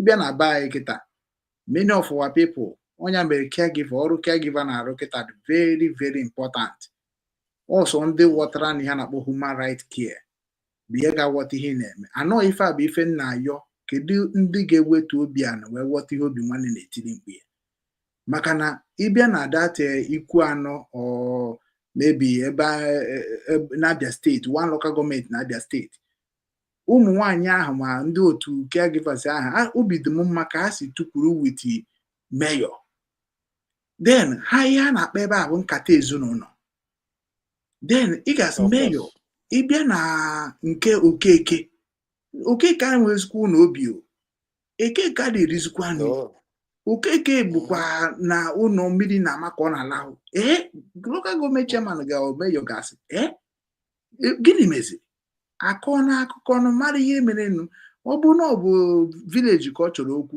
ọnya ka eji nwere gọọmenti ya werezi as their property ihuge gbaa mbọ fụ na ọda community crime na the system ebupụ ya then etu a na-asị na-arụgasị Abia steeti a na-arụ ebe dị iche iche so rụọ ọnụ ebe like nwanne anyị nwoke bụ Ibrahim Towere ọ sị that na-enweghị onye Burkina Faso ga-anọ n'ilo before you know it na ya ga-arụ ụlọ nke bụ na every Burkina ga-enwe apartment anọ otu ọ dị na obodo oyibo even all government yatago onye mere ịbịa na be anyị ga-efu ndị a na-arụcha 4 dekin 5 dekin ọ ndị na partner with the government ha wee mee ụfọdụ bụ ndị kpatakwara ego n'obodo oyibo bịazie mee onye ka nji agwa ndị be anyị si ya na onye kpatara ego why can't you go to village gị mee ka the village gị aha dị oke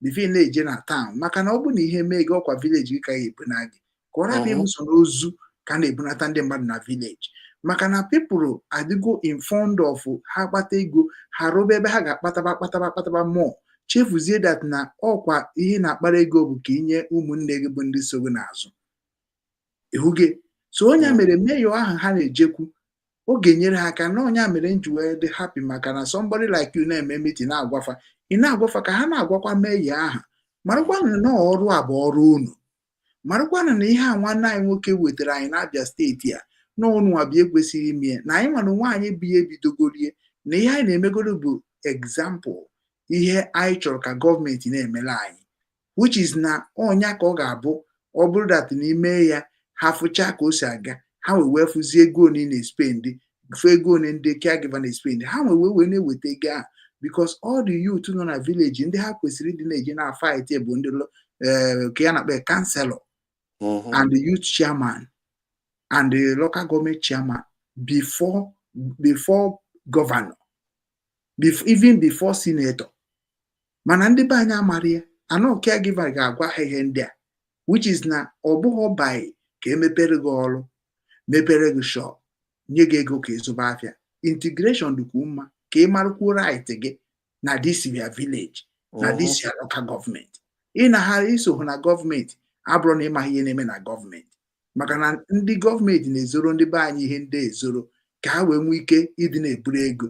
Onye mere ife local gọọmenti chairman, ọ bụrụ na ihe ọ na-eri ma ụlọ o nwere ma ihe o nwere, na-ajụ ọ bụzikwa local gọọmenti chairman, sọsọ local gọọmenti chairman before na-achịcha n'ala Ito, efuzie ọnọdụ ya. Onye mere ndị mmadụ na-agbakpu na gọọmenti na-eji etu ịjụọ nwaanyị a kịta na ndị dịka m kịta mitie nwaanyị a, onye ka anyị ga-echegoro eche bifo anyị na-ana, m ga-ajụgide ya ajụjụ otu a sef ọsọm amaghị polisi, because na sometimes ndị be anaghị enwe time jụọ ndị ahụ bụ responsibility to help our people, because ọ bụrụ na ego adịrọ na Abia steeti, ọ bụrụkwa na ego adịrọ n'ala Igbo, ọ bụrụkwa na ego adịrọ na Naijiria, na ọ bụ na ndị ọ na-eru n'aka na ha atụsị ya. Gị nwa bụzi onye na-ata afụ na Amerịka na-eme iferi n'ọkwa gị nwa bịa na-achọzi inye aka.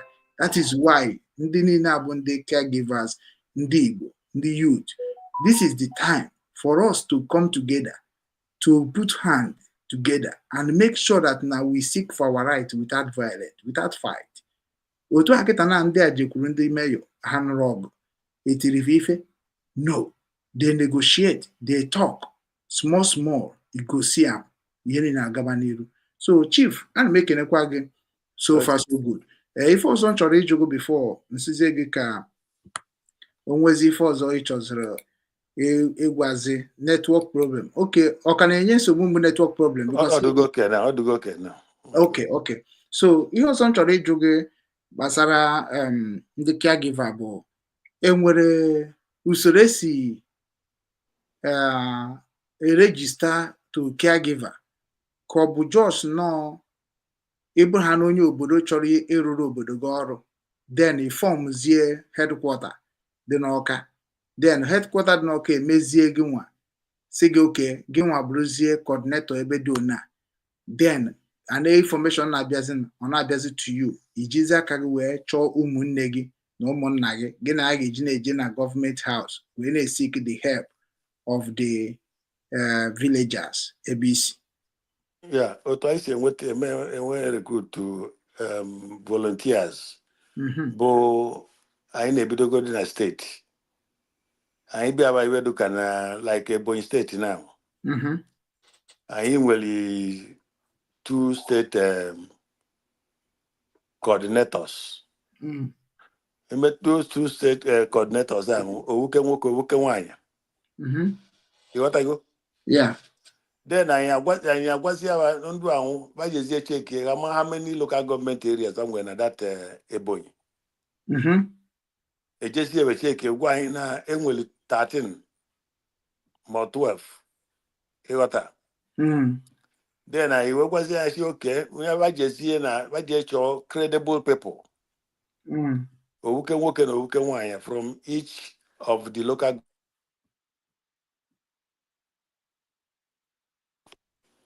Yeah. Wee jezie die je nwetazie owu nwoke owu nwaanyị na local gọọmenti nke a, wetakwe na local gọọmenti nke ọzọ wee nweta into 13 local government areas. Then those 13 ahụ nweta ịtasị ya by 2 ọ bụrụ 26 owu nwoke owu nwaanyị. Then 26 ahụ ewekwazi ya baba jee na their wards, because that man abụọ nwa na local government nke bụ the local government coordinators will now go to their wards. Ọ bụ na wards ba do 10 wards but all do 12 wards. Ejebe na wards ba nwetakwe mmadụ 12 times 2 owu nwoke owu nwaanyị na each of the ward enwere na that local government. So ọ bụ na nwere 12 wards, you ga-adụzi bụ 24 coordinators. And that is where we stop, because so from coordinators anyị jedebe na ward coordinators. So anyị nwere ward coordinators We're local government coordinators and we're state coordinators. Okay. Baudodi, ebe ka ajụjụ m ga-akwụsị tomorrowzi. Aga m aka like ka m jụọ ndị bụ ndị jere ije ka ha wee na-amatakwa ndị onwekwe ihe nwere ike itinye ma etinye dịka ekene ka m nwere ike ikene gị maka na ejego m ije a fụ ọ dịghị izi ọ na-eri ego na-eri time and ịma na ihe mee na ndị be anyị anaghị aghọta ife anyị na-emere far from overseas because na mekanik ekwezi ndị mmadụ ma ndị bụ ndị ala.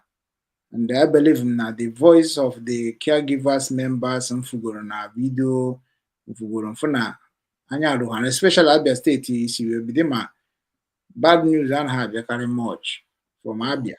So I believe na ha they willing to help themselves. Of And course, they are very good. ihe ọzọ m chọrọ ịjụgo about the last question bụ nyegodu m ihe ghọtara obodo ihe ghọtara bụ the job of youth council, national youth council. Like ịbịa na village a na-enwe youth council from government na na-enwekwa councilor from the government before even chairman local government. Kedu ihe bụ the job of youth council, chairman of the every local government and the councilor of I think case and councilor of what they call by community. Think so. Yeah, So today have the job of councilor. okay, Uncle councilor Wanye. all councilor. First of all, when a councilor bo a government representative from the local government and from the ward,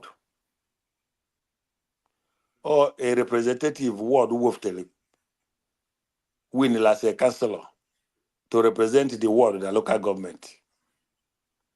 Now, Kohane with zero in the government. Kahana while government in a man at the ward, huh? Yes, ward coordinators. Yes. All non local government level, you have councillors. Okay. So no about you all about grassroots leaders on behalf of the government. On the grassroots that ward.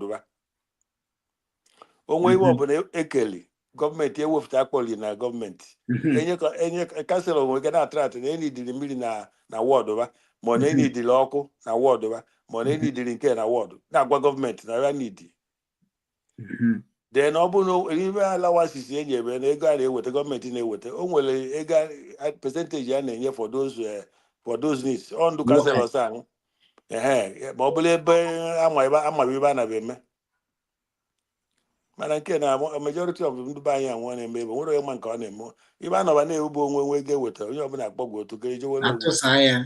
so nwere onye na-eche maka onye ndị iwe na-esiri ike ma ọ bụ ibe a ga-eme ka onye nọ na ka crime na wọd ya rezi ụzọ ma ọ ka ụmụ okorobịa na agbọghọbịa nwere ọrụ ka nweta ibe nweta ọrụ ọlụ kanselọ ọ ka na wọd ya ọ kanselọ suppose ga na-eje ewedu ahụ they don't do that. So even the ọrụ caregiver na arụkịta ọkwa ọrụkwa ka ndị kanselọ bịa ekwesị na report na ekwe agụ na agụkwa okeke agụ na agụkwa of course ọ bụ anya the grassroots ọ ga-abụ anya nọ na grassroots ma ebe na-eme ịghọtago. Then ị bịa na youth council ọ depend ọ bụ na village ọbụla maara ibe a na-eme na-enwe ebe a na-akpọ village youth nke bụ ndị obodo ji aka wee ụmụ okorobịa obodo ji aka wee rọ nke ahụ mgbe m nọ na be anyị mgbe m na-etoto okorobịa si okorobịa abụ m chairman of our village youth ịghọtago mechie bụkwala the chairman of 24 villages na be anyị ahụ. So kedu ihe anyị na-alụ mgbe ahụ bụ na abịa nwere some banks ụmụ banks si nọcha na our villages or our town ba nwere responsibility inye ndị ụmụ okorobịa anyị ma agbọghọbịa anyị ma ụmụnne nwaanyị ma ndị laborers ọlụ. So I bịa mgbe ahụ ana m eje jiri aka duru ụmụ okorobịa je meet the manager of each of those banks gwaba nwoke m na unu suppose ka unu nye anyị 10 ma ọ bụ 15 job opportunities asị ndị nọ na be anyị were eme business. Ghọtago? And then because I was a Kanya doing, I'm an Okolobia guy, but I do ready meditate. Back power than the Colobian I can leave. I'm surprised not to go. So when I well, but I right there, I show the man about 7 positions. And you will tell you mad 10 for as laborers. With a mad 3 for laborers, with a mad 2 for cleaners. Wete onye for marketer. Onye anyị were for anyị ruo anyị atụkerie ụmụ okolobịa ma ndụ nne nwaanyị adụ na-ewu ndị were onye ọbụla eje bidola onwe ọrụ elibe ụgwọ ọnwa nke ahụ. Ịghọtago ebe then ọ bụrụ na onwe ibe ndị ọkada ma ọ bụ ndụ na-agba kabụ na taụn na-eme uwe achịchị anyị na onwe anyị ga-ejekwa ụmụ okolobịa nwoke mee anyị chọrọ ka n'otu ga-esi na-eme n'etu ndụ na-eme ụlọ anyị chọkwa nshi otu n'anya na-esi n'otu a na-aga unu disrupt na businesses ebe a and anyị mee ihe na ọ bụ emewe obe ma they follow the direction. Ịghọtago? Then enwezikwe nke a na-akpọ National Youth Council wey to do with maybe a political party ele APC edo. Ịghọtago? Yes. Enwebe their youth wing bụ ihe gbasara welfare of the youth wing. The same function, but obviously difference. Enlargement. The same function, the same function, but not enlargement. Village, state, national, and the other. So I'm gonna feel that now with you in a way, man. Okay, my point. Vanity na been at that time. We are touching lives, and I'm happy that things are going well. I made a lunch in anywhere. Before 1 year, I got a very serious and beautiful improvement in life welfare of our people. I believe so. Even the Kangwa Gezioku caregivers. Thank you very much. I appreciate it, man. Thank you for your time, man. It's easy to go 1 week, just wake up, walk tomorrow. Yeah. Okay. So in my clip, that Jingo. Yeah. Jingo la kọwara ibe anyị na ndị governors ma local government chairman ihe ma ọ bụ na ba take care of their responsibilities. Ịghọtago? Yeah. Ịga-enye ntị mma anyị gwaba all their job to care for their population. Ịghọtago? Yes. And if they don't care, they don't do it. I used to tell them I used to and we want accountability. They're supposed to be accountable. Don't do an Yes. So don't ready. There were chief. The animals register can I channel no fuzo. Hana mgbe ama m n'ihe unu emego na aka unu megodi gosigodo ndị mmadụ example of ihe unu bịara ime. Then automatically mgbe ọbụla ịchọziri ka ụwa niile maraba then emekwa ka anyị mara ka anyị mekwa ka ndị ụwa mara. Then after the luncheon. Yeah. So video ihe ndị ọzọ niile m ga-enyekwa ka atụsa ya na mba akwụkwọ ụwa niile. So tomorrow's ama na ihe a ga-emezi ebe analyze. Okay. So Obinwannem, thank you for joining us. God bless you. Yeah.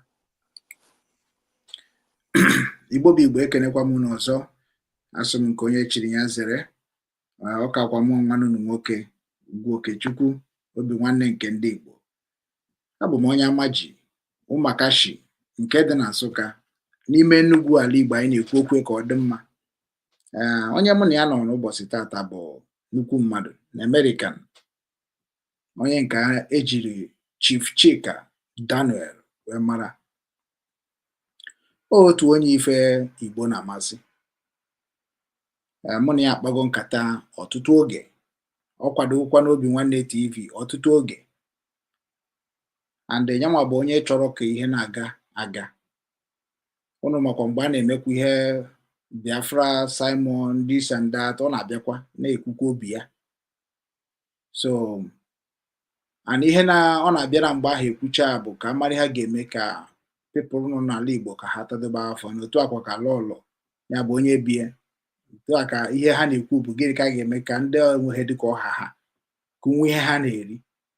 Onya mere we respect all the foundation that created in Igbo land. Onya mere ji abịa fụ m mgbe a na-akọ ma Ejiofor ha ọnụ ma Maazị Dibia ha ọnụ, but many people agwago m sị m that na onye bụ onye ọjọọ ga-abụ onye ọjọọ. Onye enweghị obi nwanne enweghị obi nwanne ya ọsọkwa gị tie na mkpu. Ọ nọ ka chief akịta ọmụwa bụ onye gwara ya mebe ihe ọ na-eme. Ya nwa jos mit ya mụ na akpachakwa bifi na amị na-eme o bidogori enwebeghị anọ agbabeghị m na grupu ọ nọ na-agwa ndị be anyị ife so automatically ọ na-abịa agwa m ọ marụgo na ihe mmekwa n'obi nwanne mana nke ahụ ya sị na ọ bụrụ ijebe ma ijerube continue. Ọ bụ na otu a ndị Abia steeti bịara ghọta onwe ha ha ghọta ha n'onwe ha they will benefit because na ihe akịta caregiver na-eme ga-enyere ndị Abia steeti youth aka. Anyị this thing now dị n'ụzọ na-abụ ọ ga-eme ka ndị youth nọ n'ala Abia na-agụrụ akwụkwọ mara ihe bụ aka ọrụ ha. Ihe abịa na ndị ka na-etiri mkpu ya. Let us go back to the time we talk about ourselves, we talk about our village, we talk about our security, we talk about our business, we talk about our happiness. Ya bụ egwuregwu obodo na-eji aka ha akpa ya. Mana ịbịazie kịta na anwụ na soshal midia onye ọbụla na-asị gị weta ego onye chọọ onye wundu mere n'obo ibu ọkpọta ya ọ sị gị na ya bụ ọzọ Igbo ndụ na ifu ka ya na-azọ efu na ọnya na-enye aka mana o ruo na vileji nke onye ahụ ifu na ndị ahụ ọkpọ na-agwa gị ha na soshal midia nke ụwa niile ka mma na vileji erika ọnya na-agbawa m obi maka na-enego m anya fụ na ndị a bụ ndị na-eme mereme n'ikwe mkpata n'azụ iwọchi fụ na ha ncha ike agwụbago ha. Imagine otu a caregiver nọ kịta nnọkọta nchi were ego m jee nyebe ndị m amaghị ebe ha si ịbịazie gị si na Igbo onye Igbo nye m ka nye onye Igbo ma vileji ga-enwetebe gị nwa ga-ebugodo ụzọ gwa m onye ahụ na-asọpọtụ gị nye asọpọtụ goro vileji bikos na ọ bụrụ mgbe vileji ka na-eme ihe vileji nwanne a ga-echebiri gị mbọsị ga-abata village to God Managers Town. Igbo agwa gị ifat Igbo ejugo yo ihe akịta na-emezi bụ ndị obi ọjọọ maka Igbo anaghị egbu Igbo ga-eme gị ka ijiri ọnụ gị kwere Igbo ga-ata gị afọ ikwere ịgbara ihe ọjọọ ọsọ Igbo agaghị egbu gị egbu mana ọ bụzi ndị efulefu ndị ọjọọ bụ ihe na-enwe obi igbu mmadụ. And ọ bụrụ na anyị niile ebido na vileji na-enyere onwe anyị aka tru vileji mara ọrụ bụ ọrụ kanselọ mara ọrụ bụ ọrụ yut kansụl mara ọrụ bụ ọrụ eze mara ọrụ bụ ọrụ ọzọ mara ọrụ bụ ọrụ igwe mara ọrụ bụ ọrụ chairman lokal gọọmenti mara ọrụ bụ ọrụ sinetọ marazi ọrụ bụ ọrụ gọvanọ ọ ga-enyere anyị aka ịkwụsị dị na-ege nọnsensị ndị be anyị na-ekwu na soshal midia. Before you go blame your local government chairman, you go first blame your youth chairman. If Chief Sukwe, youth is the eye to see the issues going around their territorial.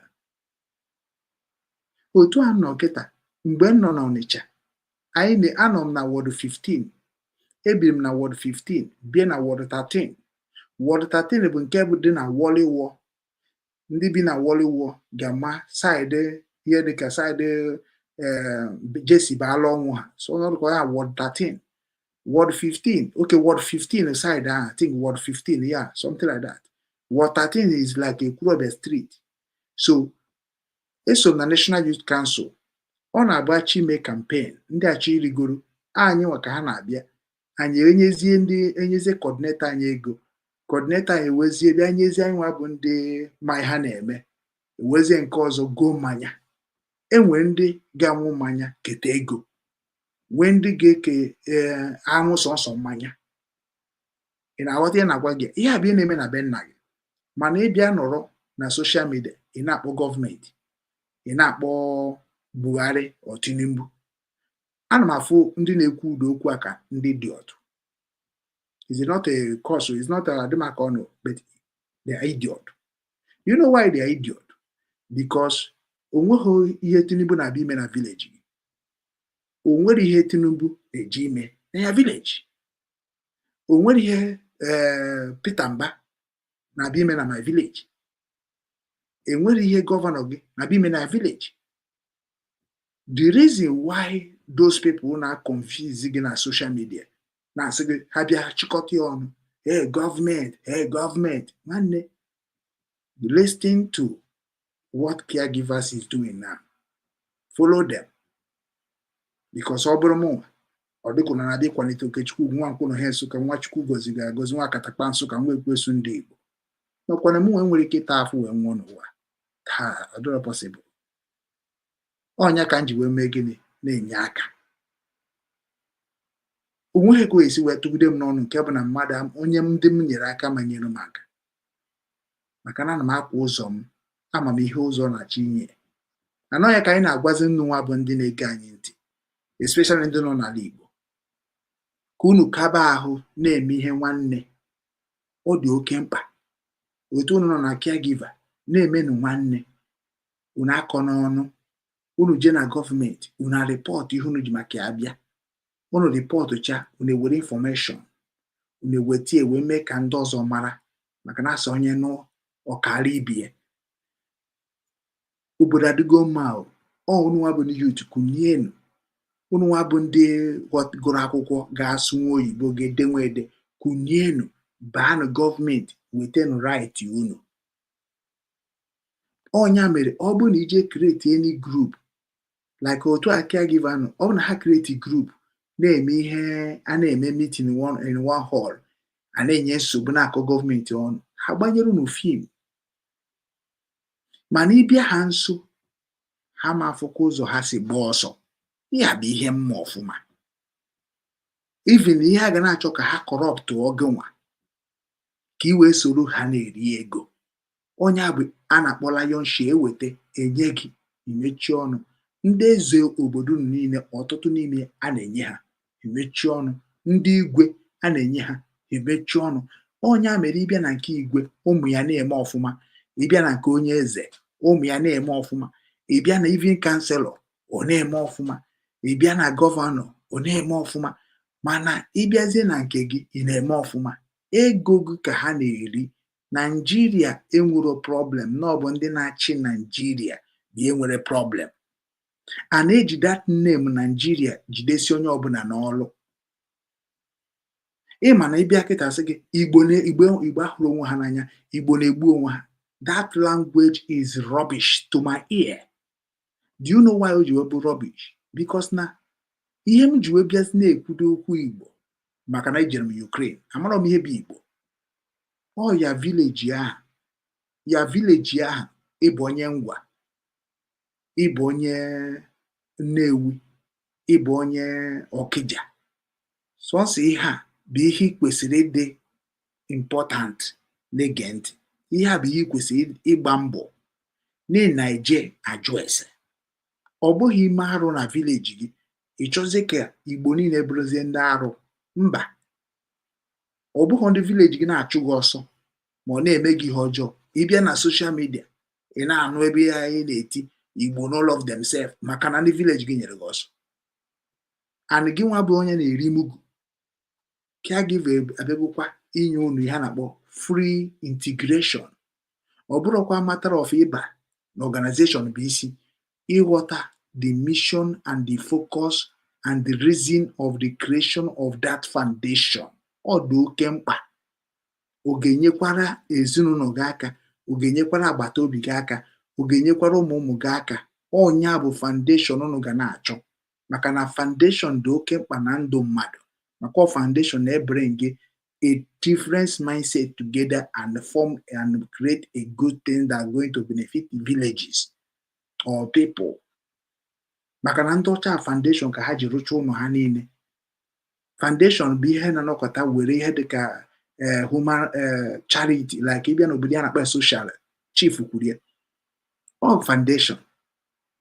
ọ people fọm kwado otu a kịta chief si fọm ya ka o ji ewute m kedu ka ndị be anyị ga-esi fọmụcha foundation dị iche iche mana ebe ha si enye aka bụ na soshal midia na-eri ndị ha na-eri vileji ha na-ata afọ ma ha na-akpọ ndị ụka n'ọnụ o nwere ihe ndị ụka na-eme unu sọsọ ihe m ga-agwadobe unu m na-ada agwa ndị ụka ka mara ka ga-enye aka bụ otu unu si kwokoro je n'ụlọ ụka ka unu kwesịrị ikwuru wee mara ihe enweghị ụdị ihe m fụrụ ndị ụka na-eme maka na eso m ji ụka jeti ya ọnụ nwa Jisọs Kraịst ejitere m ya ọnụ kpee roziri ọfụma diketi ọfụma ihe nwere udo ọpịpị a ga-agba enyeghasị kpee 15 diketi sekpuo na Blessed Sacrament dina na tai Blessed Sacrament na Walidi of Fatima Walidi of Fatima Parish Waliwo nwanne ọ na St. Jude Catholic Church Fege nwanne ejitere m ụka m ọnụ ụka m enyeghị m enweghị m ike irigret ụka m jere eje never and ever mana aga m erigret ndị Igbo na-eme ihe Reverend Father and Pastor because na ọ bụ na m ma nje chie fada ka m wee gbaa ndị agba maka na na-ekwu okwu na ị na-afụ m ka onye ụwa anọghị ihe ha gwara gị na ka ha si gwa gị fụba m ebelive m na onwe ka m arụ ọrụ Chukwu is a challenge ana m arụrụ mmadụ ọrụ free ịbịa n'obi nwanne ihe nyegoro aka anaghị agụta ya ọnụ ma ndị si tru m wee nyere mmadụ aka da agụta ya ọnụ ma ndị connected n'ebe ha bụ milonia today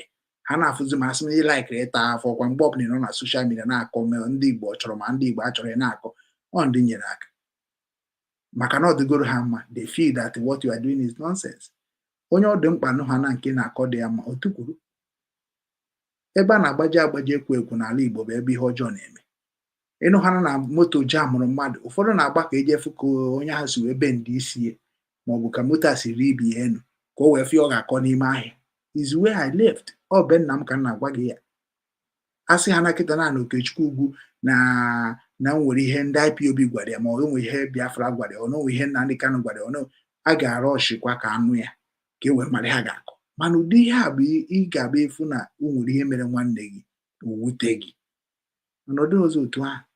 That is why we are bringing this gospel so na gị nwanụ n'ala Igbo echezina na onwere onye ga-abịa nyere gị aka all the villagers bịakọta n'ọnụ ikorobịa na agbọghọbịa n'ọdị ndị nne ndị nna otu niile unu na-afọmụcha were na-enyebere n'onwe n'aka ọ bụghị ịmana na fọmzi ma otu nke ụmụ nwaanyị na-afọm ma otu nke ụmụ nwoke kedu ihe eji otu niile eme otu anyị nwebukwa n'ala Igbo mgbe a bụ ụmụ ikorobịa ụmụ agbọghọbịa ndị nne na ndị nna ụkwa mitin anyị nwebu bifo onweghịkwa mitin ọzọ mana kịta ụmụ nwaanyị na-abụ na-achọghị ịnụ dị n'oge ha bịa fọm otu si na ọ bụ Late Marriage Women Association nwanne anabatakwa ya na-ewekwa ya n'ụlọ okwu ụfọdụ asị gị we don't want to marry they never marry Women Association iwu ọchịfụ na ndị na-amụzi nwa na be mama ha asị na ọ gbasara ya after all ndị nwụrụ anwụ mama ha nwụkwa everybody nwego ihe ha ga-eji na excuse. That is why ụwa kịta abụrụzi ụwa ị ga-anọrọ n'ime gị na-eche ka mmadụ gwa gị agwa you supposed to know ị ga-ama ihe n'ike because onwe onye na-eji isi gị ndo na ọ bụ na ya nwere onwe na-efilikwa pen maka na onye ọbụla na-efili pen mụ nwa na nwa m na-agwa gị okwu na mkpatacha ego niile na-akpata na Germany wee na ọ naghị anachiata even isi ha nye m 10,000 n'ime ego na-ebunata onwekwa ego enye ịbịa na baya ha na-ebikwa ọfụma ọtụtụ n'ime ha mana ijezie village nwanne ebe a ka ị ga-afụ na onwe ndị na-anọkọta nwụọ ajọsị na ihe ha otu ahụ ndị fada ga-abịakwana ndị pastọ ga-abịakwana aganyakwana convoy a ga-egokwana akpati ozu 10 million naira ịnọ otu a wee sị n'ala Igbo bụ Christian land I agree mana biko nụ gị nwa na-eje ụka ịnọkọtakwana jụọ ọnụ gịnị ka eji ego onyinye anyị eme na-ajụ n'ajụjụ nọ na ọ bụrụkwa n'ihe ọjọọ kwa nke ọ dịrị gị nwa mma o. Anyị tụcha ego anyị na-atụ gịnị ka eji eme mgbe ọbụla na-arụ ụlọ ụka na-epenti gold na-eme akwa gold gị n'alụ emechi anyị zuru ihe mmadụ. But you are in a church that's supposed to be taking care of yourself. Church is there to do what caregivers is doing now. Ihe a caregiver na-eme kịta bụ ife all the churches in Igbo land supposed to be doing. But ha anaghị eme. But apụta ebe a ka a correct ya gị esi na anyị na-akọ ọnụ. Ọ bụghị ọnụ. Kịta ihe na-eme n'ala Igbo na-eche nọ Naijiria na-eme. Naijiria, onye bụ Naijiria? Gọvanọ, senator, local government chairman, youth councillor, youth chairman or whatever you people call am. Ọhaneze ndị Igbo, ndị igwe, ndị eze, governors, senators. Ọkwa ha bụ gọọmenti Nigeria. And then, so whenever you are saying it will never be well with Nigeria, your father will first die. Amaghị ebuzo ọnwụ. Because na the only thing eji wee kechie ndị be anyị bụ common thing, common. Onye mere na m na mmadụ na-ekwu okwu about ihe na-eme na Nigeria, ha na ha aghọtacha montre nkwucha. Enweghị m time fight Yoruba, Hausa or Nigeria. Ihe m kwesịrị na fight onye mere nji agwa unu gọvanọ anyị, senator anyị mechakwa na-akpọ m Obi Kuba na afa, na-akpọ ma chief priest, na-akpọ ma akwa ọkụkọ. Ndị a na-eji ego egwu n'ụwa yo na-eme unu otu n'anya afọ ụzọ. I know why I'm mentioning all of them. Ọ ya chief na-eme ka ha kwesịrị na-emere village ha. Otu a ha si kpata ego na-efe ego na-atụ ego na withdrawn, na-atụ ego na drawn. Ekwesịrị isi na ije na be ndị a na-enweghị ofu mkpụrụ onye n'ime ha na-ayọ ego ayọ. Which all the possible. Onye na-enyebeghịrị onwe ya aka na-enyere onye ọzọ aka. Aga m alapụ unu ma ejego kwuo tata ọ dịgo oke. Nkenene ụmụnne m agwụ ka esi daalụ ọmụbụ bụ nwa Nsụka, Nwankwọ na Ohe Nsụka. Ịkpọọ m otu ọ ga-adị m ma Nwankwọ na Ohe Nsụka, maka na Nkwọ bụ nne m, Ohe bụ nna m. Nsụka bụzi ihe eji wee jikọọ anyị ọnụ. Daalụ nwa Chineke deje dede, you don't talk am finish. Eziokwu but ndụ bụ ndụ. Ịma na ihe na-atọ m ụtọ. Ihe na-atọ m ụtọ bụ na apụtara m na social media na 2010 wee fụ ihe niile abụ ndị Igbo batara na social media. Ha ma hụ na m maara ha ncha batara. Onye a mere na-ekwu okwu kwuchakwa erukwechi mbịa. I need much followers to be doing what we are doing. Abịaghị m social media ịgba wọọ. Ihe m bịara bụ nkụzi nke okwukwe. Kwere na ọ ga-adị mma. Mana ikwere na ọ ga-adị mma emekwana ihe ọjọọ. Ebukwana mmadụ ajọ ihe n'obi na onye ahụ eburoro gị. Maka na onwe ị na-ene anya, a lot of things na-eme n'ụzọ ọjọọ. Amaghị m mmadụ one m ga-afụ na Facebook bụ onye Igbo na-ekwu okwu ka ọ dịrị ala Igbo na mma. A to Z. Ịma na ọ dị difficult ịmara onye bụ ezigbo mmadụ, mana ịmata ya ọ wee bi ebi. Enweghị onye Igbo nọ na social media like otu a caregiver bịara kịta na villages fụ na oyebu aka sị ka ebido na one state from local government. I know ọ bụ na ịgbaga egwu inyere Igbo aka, ị ga-aghọta ihe o ji wee sị ka o bido good local government because mgbe Obinwannem bidoro in whole 5 states, o buru aka ebe spend almost $70,000. O nwere ya fụrụ anya till today. Ịma na gọọmenti epụta na-asị na ị na-asị ndị IPOB maọbụ ndị Biafra maọbụ Simon Ekpa maọbụ Nnamdi Kanu, why are you doing this? Why are you doing that? O nwere ihe ga-abịa ịfụ ma ọ gee owute gị. Ọ bụghị maka na nwanne gị enwebeghị problem ọ na nwanne gị ayọbeghị nri maọbụ jee zuo oshi maka na ka o si wee dị mere na ịma hụ na gọọmenti ya na-agba mgba na mgbe a na-agba ya bụ na na-agba ha mgba na ha dị right na ha dị wrong, na ha na-eme ihe ha kwesịrị ịdị na-eme. ọ bụ na gọọmenti mebi ha kwesịrị na-eme kedu ihe mbịa na soshal midia nchịba ọcha enwebe ha nwere na ngwaba unu nke na-emenụ nyebunu kọntaktị which is ihe na-ayọ Chukwu na-ayọkwa unu nwa maka na ihe na-achọ ka mba bụ kọntaktị nwetacha kọntaktị Germany abacha gọọmenti amara m ga na-ebunata ka unu wee na-asọvaiv maka gọọmenti adịrọ ke onye bịa ọrụ gaa nụkwa ma ebe oti na-agba mbọ o nwekwara ihe oti na-ekwugasị oti ghọtara ihe anyị na-eme na ya mere Caregiver ji bata n'Abia steeti ọ magbukwu onwe o nwere ike oti nwere mgbe ọ sịrị na ya chọrọ ndị polisi ndị ga-arụ na polisi ọ dịka onwe mgbe ọ sị na ha ndị yut bịa rejista ma m na feki ka ọ gịnị ihe ndị anyị na ga-ajụchakwa ha ọ bụ na ọ bụ ya nwanne ịma na ihe ụfọdụ ji agba ọsọ polisi ma oso amị Naijiria bụ na a na-egbu ha ka ọkụkọ maka na no protection ifuge no respect onye oshi ndị oshi abịa nwere ike tinye gị n'ebe ọ ya abụọ abalị onye oshi abịa gbaa gị onye polisi so ndị be anyị ndị gọvanọ amara na ihe ndị mmadụ ji agba ọsọ ịbịa join ya polisi ma amị not go corrupt even ọ kara ndị ga mana join village vigilante yi na join Nigeria police or Nigeria military because ọ ndụ gị na chije were egwu even ọ kara gị mana ije join na Boko Haram than join Nigeria police or Nigeria army. I can challenge anybody.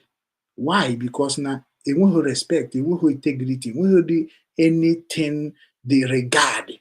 Nigeria police ebegide ha corrupt bido onwe ha nke bụ na enweghị onye ọbụla na-akwado ha ga survive because ha ji aka ha wee metere onwe ha ihe na-eme ha ọ bụrụ mmadụ. Ebiri m na Nigeria mgbe anyị na-ebute afịa anyị na-ebu na mbuko obosi polisi na-akwụsị anyị, polisi kwụchisi anyị, ndị amị akwụsị anyị. Polisi nwee ike nọ na checkpoint nke ọkwụfuru odo ebe nke a polisi ịgazi ihe dịka ebe one pole efu ndị mopo, ịga ihe dịka ebe one pole efu ndị amị, ịga ihe dịka ebe one pole efu ndị village na-etinye ntu. Ihe niile abụchakwa ebe gọọmenti na-aga n'afụkwa ihe ndị a maka ndị a na-asịkwa gị na ha na-arụkọ with gọọmenti. Unu mara ife ndị dịka anyị ji abịa agwa gị okwu ndị na-ezi ozi bụ ndị nọ n'ala Igbo ọ bụrụ maka ndị n'obodo oyibo many of them aghọtago m na ha nọrụgo ọfụma. Onye mere ibe na social media Nigeria anyị ga-eme gị ihe, Nigeria we give you 30 days, Nigeria we give you 40 days. Mana isi ya jee Nigeria ọ sị gị life ya dị danger. Mana gịnị ka iji emezi ka ndị mmadụ mana ị nwere power to tell Nigeria to do this and do that? Ifu na ọ bụ manipulation. Inenegasị ha ifu na ihe ha na-ekwu bụ threat Nigeria outside. Ihe ga na-agba ụmụnne gị bụ ihe ha ga-eme wee nweta the right from Nigeria. Ọ bụghị bịa na-emefa ka ha jee maba Nigeria aka, gọọmenti aka, ndị bụ egbe, ndị bụ mma, ndị gaba egbu oge asign na enwụrụ by shoot and die or na enwụrụ by accidental. Ihe na-edere ebe a stamp is what we going to judge in the world. So ị na-afụ ndị a na-eme freedom fighter na-abịa asị gị Nigeria ga-emeghe otu a ga-emeghe otu a n'ọnụ. Ihe nji agwakwa unu okwu a bụ na unu echekwana na ọ ga-adị mma tata na ọ bụ na onye ọbụla na ha na village eje gwaba mama ya na mama ya papa ya kunye. Ndị anọchi na social media na-ekwu okwu ha gaghị survive n'ụwa ọzọ n'ihe a na-achọ ime n'ala Igbo. Ọ na-abụ na-ekwu nke m ọ na-adịkwa onye ara because na onweghị onye nọ na social media ga-abịa azụkakwu okwu ka hapụ ịgbagbu ya. Ndị na-agwa gị in future because na amago m ihe ha na-achọ ije zuzu. Ị gaghị abịa colonize my home after colonization of Nigeria. Onye mere na ịjụọ something bụ na-ekwu okwu nwere onwe. Kedu ka isi ife ka Chief Chika si akọwa maka this caregiver? Jugodo ndị ahụ keta ihe ego na-anata gị ego nji eme ha sị nọrọ mkpụrụ egbe nke a na-akọ. Mana eruo echi ndị village na-ata afụ. Ndị o nwere ihe ọ ga-abụ nne afụ n'ụwa ana m asị gị nwa na-ege ege na gị nwa na-eme eme adịmasịrị Chukwu ya jọji maka na ọ mmadụ ga-ajọji. Onye mere ihe ọjọọ ga-apụtakwasị gị na ịbụrụ mmadụ. So daalụ na ụmụnne m alapụnụ. A na-ekenekwa ndị batara ngwa ọgụ ọ dịka ngwa ọgụ Nwugo, okay, Nwugo, sorry. Nwugo James, daalụ. Nwanganga, ndewo, daalụnụ. Daalụnụ unu nwa batara na kọmentị, daalụnụ. Chief bụ ezigbo mmadụ, daalụnụ. Daalụnụ unu ụmụnne m. Spicy Nikki, daalụ. Agwụ ka esi, daalụ. Daalụnụ unu nwa kọmentịrị through YouTube. Daalụnụ. Ikechukwu Ijeọma, daalụ. Ngozi Nwosu, daalụnụ. Jisie n'ike n'ala Igbo, ọ ga-adị mma. Ọ bụrụ na unu apụtara wee nye aka, ọ ga-afịakwa anyị niile alụ. So na-enye na aka, na-ejenu gọọmenti nso. Onu ivile na dị ka anapụta ọkwa gọọmenti ka anyị eji dozie obodo. Ihe ndị anyị na-agwa unu bụ ka anyị bido n'oge chụba ewu ojii tupu chi ejie.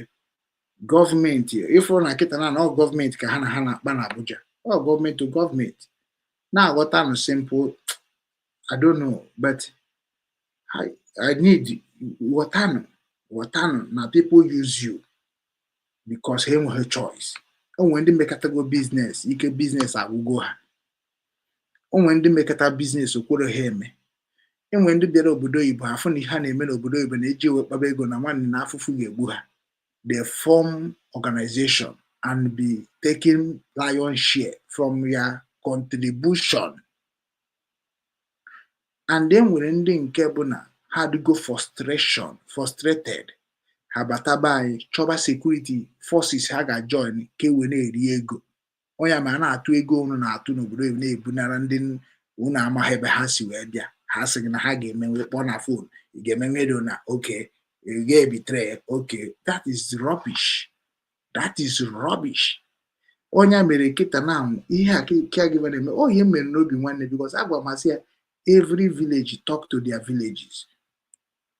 Ọ bụrụ m ga-abịa gwaba gọvanọ gị obodo gị adịrọ mma, ikwesị ime ya. Ihe ọbụla m mere gị ebe ahụ nwanne okwe ga-ekpe ekpe.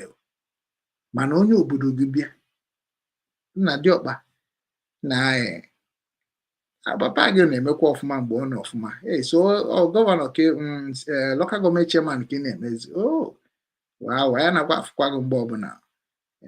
Anyị sị ka anyị magodo gịnị bụ ọrụ gasị local gọọmenti chairman, ka anyị maragodo ebe nsogbu anyị si abịagasị. Ka efu n'ime na ha ji akọwakwara gị, ha were ọnụ ha kọwara gị ebe local gọọmenti chairman duty.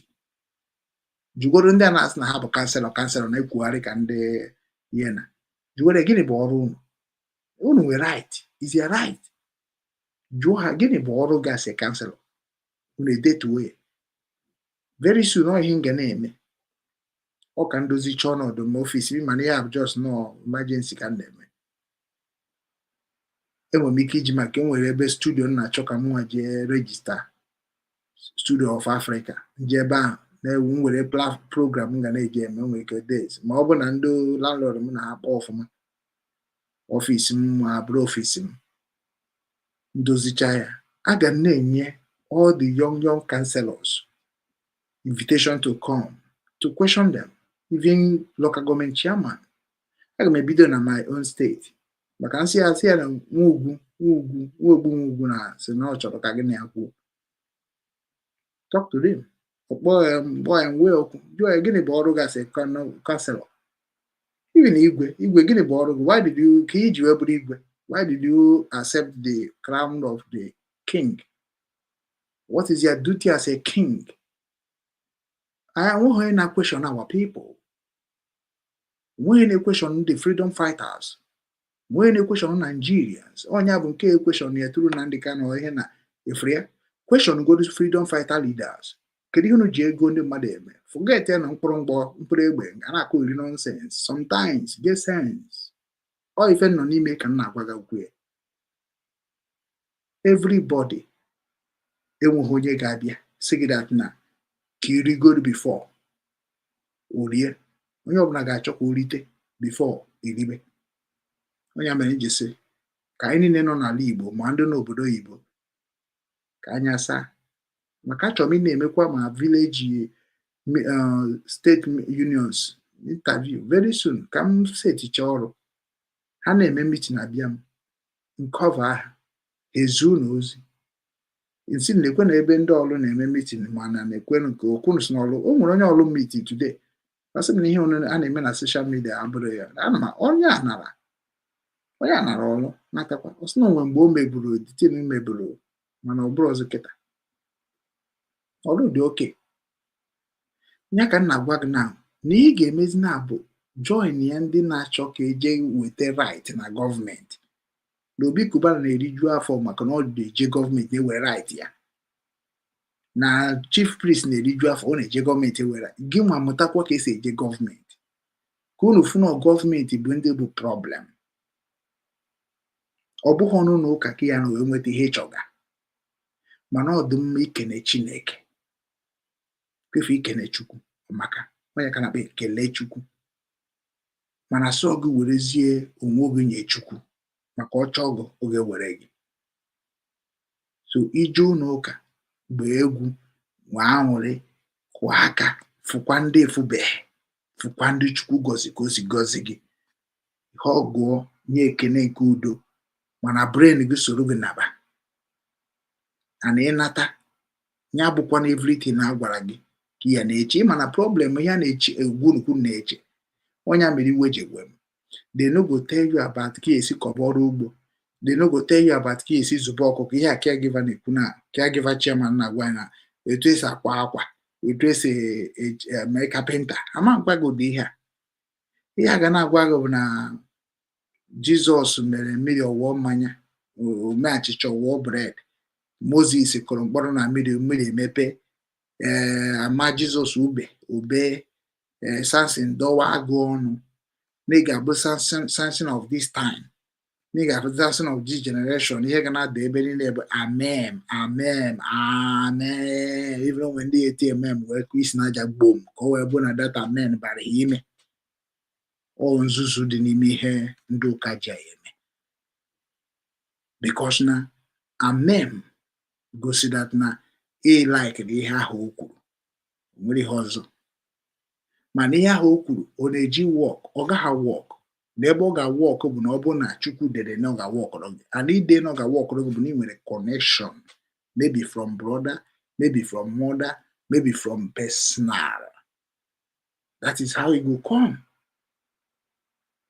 mana ọ bụ na ọjọs na iji eje chụwasị isi gị ndị a na-asị asịrị sị na ọ ga-adịrị gị mma Jesus as you are moving Jesus will find a help for you and he will jam help ihe niile a bụ rubbish don't listen to this if you want to help your energy nna m nwa na-agbadachi agbada achọghị m ịnọte aka n'ụwa ọjọọ chọọ m ịnọte aka chọọ na agwa gị na ka ọ dị ana m agwa chi m si ya na ọ bụ na ọ chọ ka nnọte aka na ihe niile anyị chere n'echiche ka ọ dịrị mmadụ ibe m mma dokwara nye nwa mama ka ọ dịrị anyị ma ọ dịgoro whoever call himself Chukwu or Chineke so ọ bụrụ na ime m ka m were anya m na-afụ ihe ọjọọ achọghị m ịnọte aka but ọ bụrụ na ime m ka ihe niile ahụ bụ ihe ọma mbụ n'isi na-echekwa na-eke n'orie na afọ na nkwọ bụrụ ihe na-akpọ m ihu bụrụ na-afụ then m ga-anọ wee na-ekwupụta ịdị mma gị mana ọ bụrụ ife a m na-afụ achọghị m ịnọte aka and mmadụ dị ndụ abịakwana n'akụkụ m so na-ewere m were m chọrọ ọbịa ịma na ọkwa sị na ihe Ọchukwu ka ya emere gị ihe na ihe anyị abịa were m ime arụchago ọrụ ebe ka ọ nọzi ya bịa were m nnakpo di na be m gwa m na oke m adịgo ka m jewe gịnị ka m na-eme n'ụwa ka m ụtụtụ nje rụọ ọrụ na Amazon n'ọrụ nje n'ebe na-arụ na company m ga-akwụgide ọtọ from 7 o'clock kwụgide ọtọ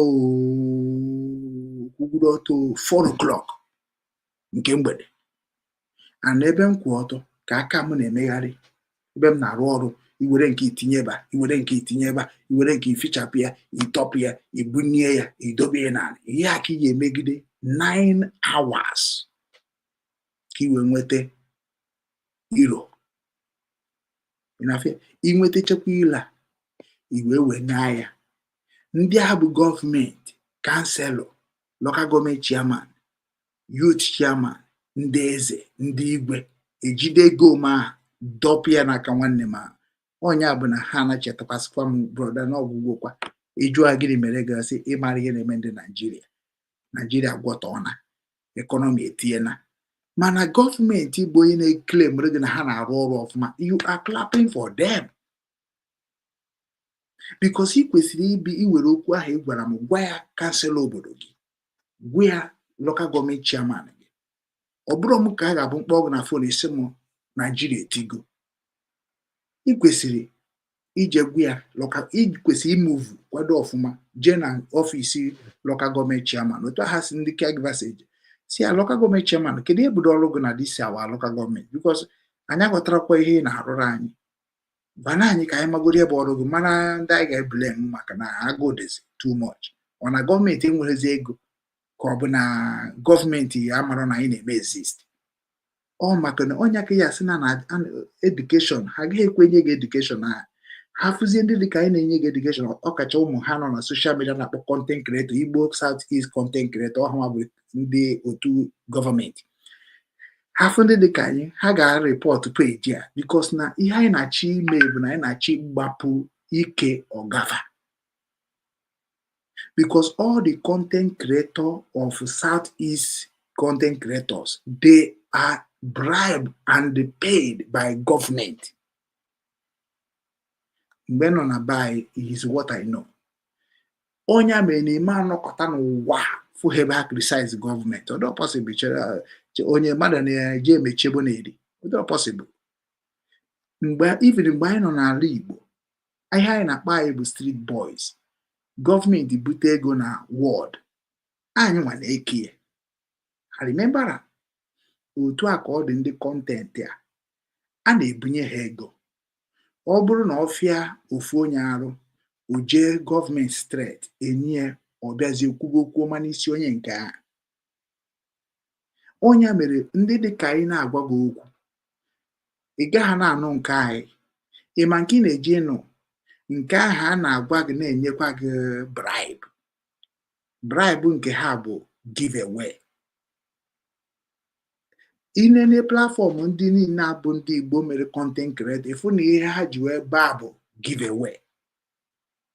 Numbers dị na page ha nwee ike bụ 500,000 mana ha publish ihe go and check people who will share it. Ọkwa ndị nwere 500 to going to 1 million people maka na ọ bụghịzi many people batara dị ebe ihe ha like ka ha na-afụ maka ha na-ebu ụzọ bịagodo as a humanitarian help or preacher. Ise na onye abụka Obinwannem o mekwuru biko na weta akaụntụ ka ntinye na ihe na-eme na Naịjirịa erika weta akaụntụ ka ntinye na ihe na-eme na Naịjirịa erika kpọrọ m akaụntụ gị ị na-afụ ya sị charity ezigbo mmadụ ị na-efolo ị na-eshare ihe ọ na-eme ozugbo nwetacha followers ahụ o jizie na gọọmenti ezigbo ego ha followers. Anything I publish about your name na big money. People will hear, people will see. Then, the followers iso nwere na-akwụ ha cash ọ ihe dị na media. Ha gazi na-ekwuzi maka onye ahụ ma ọ bụ na publish ma onye ahụ ma ọ bụ were idea na-eship life of onye ahụ. Gị nwana nwoke bụ onye na-eshare ihe ọ na-eme ị nọ na-ajaghị isi eze ka oke ahụrụ n'ọkụ.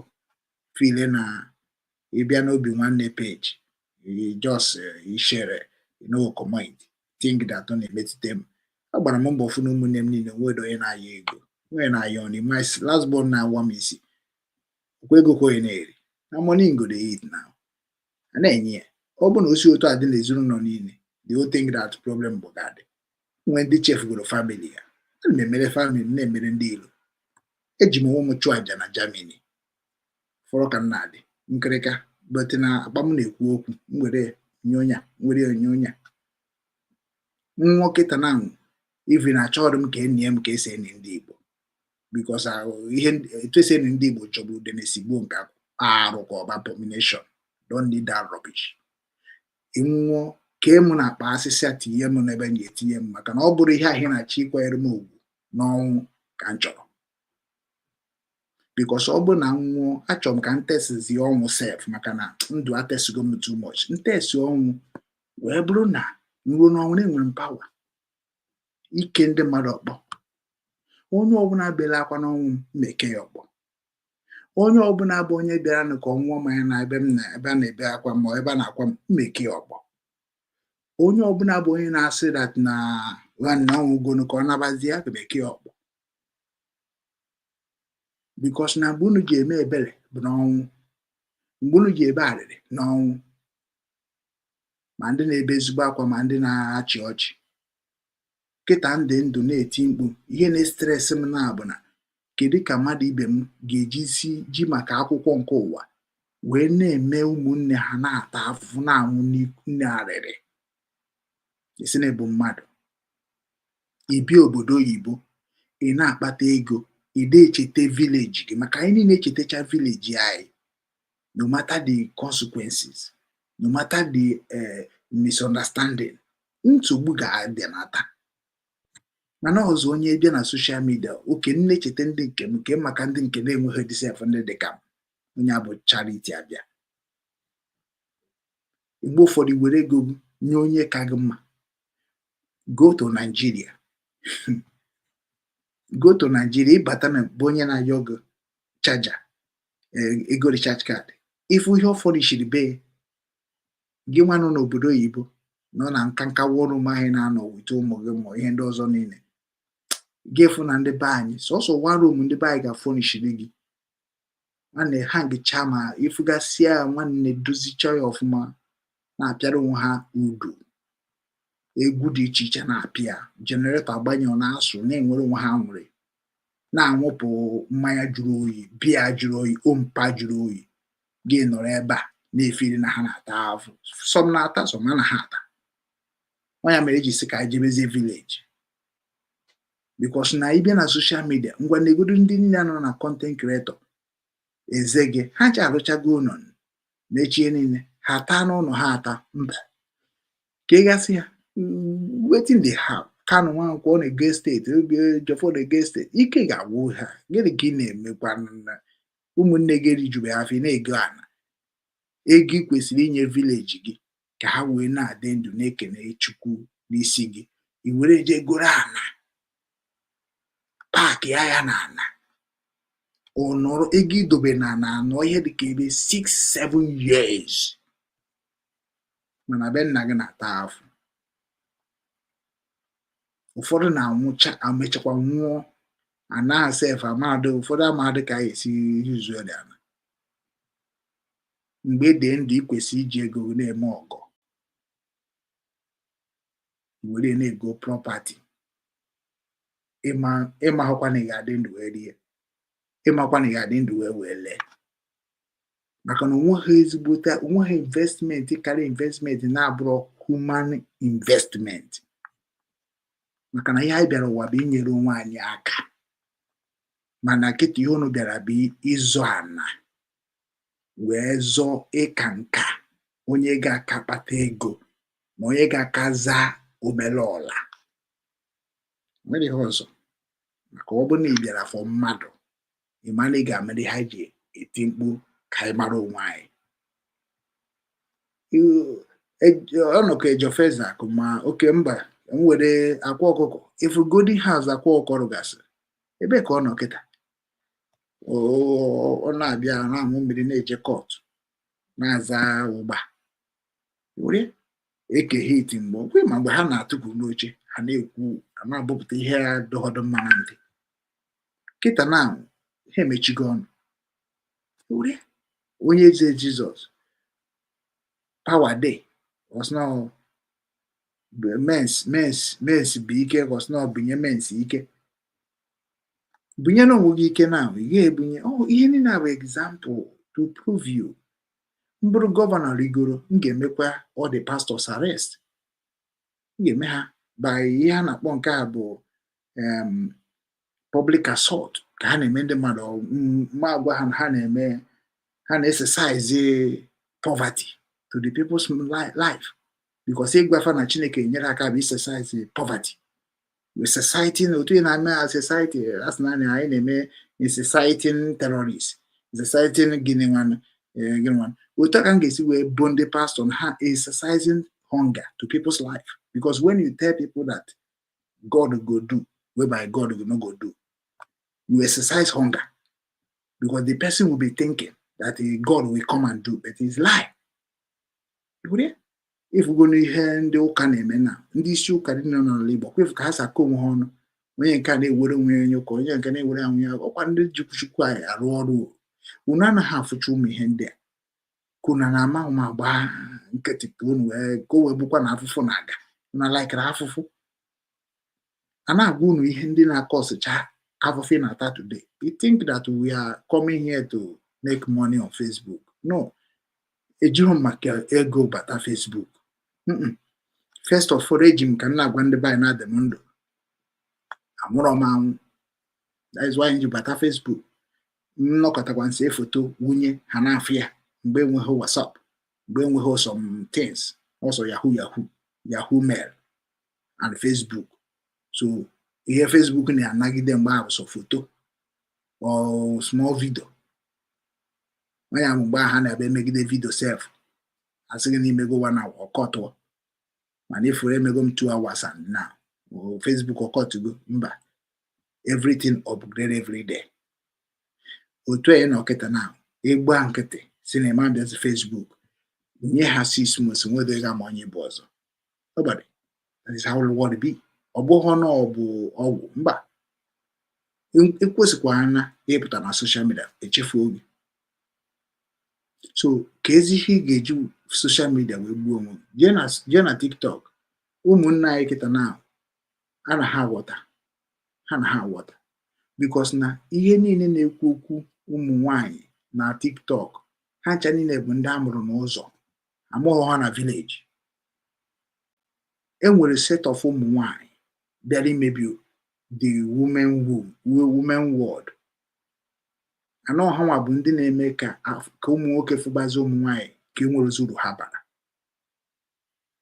Man, every strong man, every healthy, strong, spiritual man need a spiritual woman to accomplish his mission. Every spiritual, healthy, strong man need a strong spiritual woman. Iwu ka ọ bụ n'ụwa. Eji m wee mara. Enwere ihe nwaanyị na-enye nwoke nwere ike inweta n'ụwa nke ọnwụọ olesi o wetara nwaanyị. Ihe ọ na-agba n'ọkọta sị na nwoke na-ebu nwaanyị ụzọ anwụ ka m gwanụ gị the reason nwa chọnchọ. Ọ maka ihe nwoke na-eche erika. Ọ na-eche ochie ma nke onye ọzọ. And ka ọ na-eche ka ọ na-agba mbọ ka o mezuo ihe ọ na-eche. Mana o nwerekwa ihe nwaanyị na-eche n'isi na-abụrụ ihe ọ ga-eme ka o siere nwa ya nri ka nwa ya rie na nwa ya too ha na onwere onwe ọrụ ka ọkụkọ Igbo. Nwaanyị enwere ihe ọzọ na-eche na-abụrụ ihe ọ ga-eti n'ọnụ ma ihe ọ ga-ete n'anya. Mana nwoke na-eche a lot. Anọ otu a ka Chukwu si kee ya. You can't change it. O nwere nwaanyị na-ekwu okwu na TikTok. It's not priority of a woman. Ihe a bụ ihe bụ ọrụ nwaanyị. Ya ada emeri ya na ụdị na ọrụ gị na-ekeri eke. No. Ihe a bụ ihe nwaanyị kwesịrị na-eme. Isi nri, ichekwa nwa, idobe ụlọ ọcha. Ihe a bụ ihe eji wee kpọọ ya ụmụ nwaanyị anya ruru ana. So imam bịa na akakuletiri ya na di gị. Ana m eku nwa, ana m esi nri, ana m azacha ụlọ, ana m asụ akwa, ana m eje you are not a woman. Hey, ịbụrụ nwunye m maọbụ ịbụrụ nwa m nwaanyị onye m nwaanyị, you are going. Onye mere m nwa na ụmụ anaghị eje n'ihe gbasara ụmụ nwaanyị for now. Because na ịbịa na-agụrụ m ị na-esi nri mana mma na-enyekwa aka maka na ihe ha fọn emere m ewute onye ọcha ọ na-esi mụnwa ọ na-eme mụnwa na-ebie green ọtago na-asa efere ọ na-atụ anyị na-akpa nkata ọ na-atọ ụtọ for now. Is a new journey. I like that one very well. But na ọ bụzi na mụnwa nụtazie nwaanyị dozie busy nke bụ na mụnwa ma na-abịanwu at the kitchen. Ọ bụrụzi ya ga-eme ka nwaanyị na-asị na ọ na-eku nwa, ọ na-agụ ya n'ọrụ ya, ọ na-enye nwa ara, ọ na-esi nri, ọ na-azacha ụlọ, ọ na-asụ akwa. Gịnị bụ ihe meziri gị ji bụrụ nwaanyị? Onye ma many of you people kịta na-emezi ihe niile ka ịkpata ego ka nwoke hapụ ịbazuru na ndụ ka ị control a man. Cheke nwaanyị na-control a man and nwaanyị na-anaghị control a man na-enye ha na-abụ ka ị mara ndị nwere life. Ọ bụghị na ị nwere moto, nwee ụlọ, nwee ihe niile bụ na ị nwere life. Onye nwere life bụ onye obi dị ọcha, nwere onye ibu n'obi, nwere ihe na-eche, nwere ihe na-emejọ. Mana many of you people ụbụcha ndị a na-enwe ego na nwaanyị, check good life gị. Just the onye mere ha bịa social media na-deceive gị. Nwoke ama jikwa m ugwu egwu. Yes, onye ọbụla ji ugwu egwu o metere ya, maka na nwaanyị bụ ugegbe ezinụlọ. Nwaanyị bụ ugo, na anya afụrụ ugo afụ ugo kwada. So na ihe dị na nwaanyị bụ so uru. So nke na-afịazi ha arụ bụzi nke ha na-afụ n'anya so much, maka ha naghị echefu ka ha si wee gaa wee nweta ihe ha nwetara bụ nwa.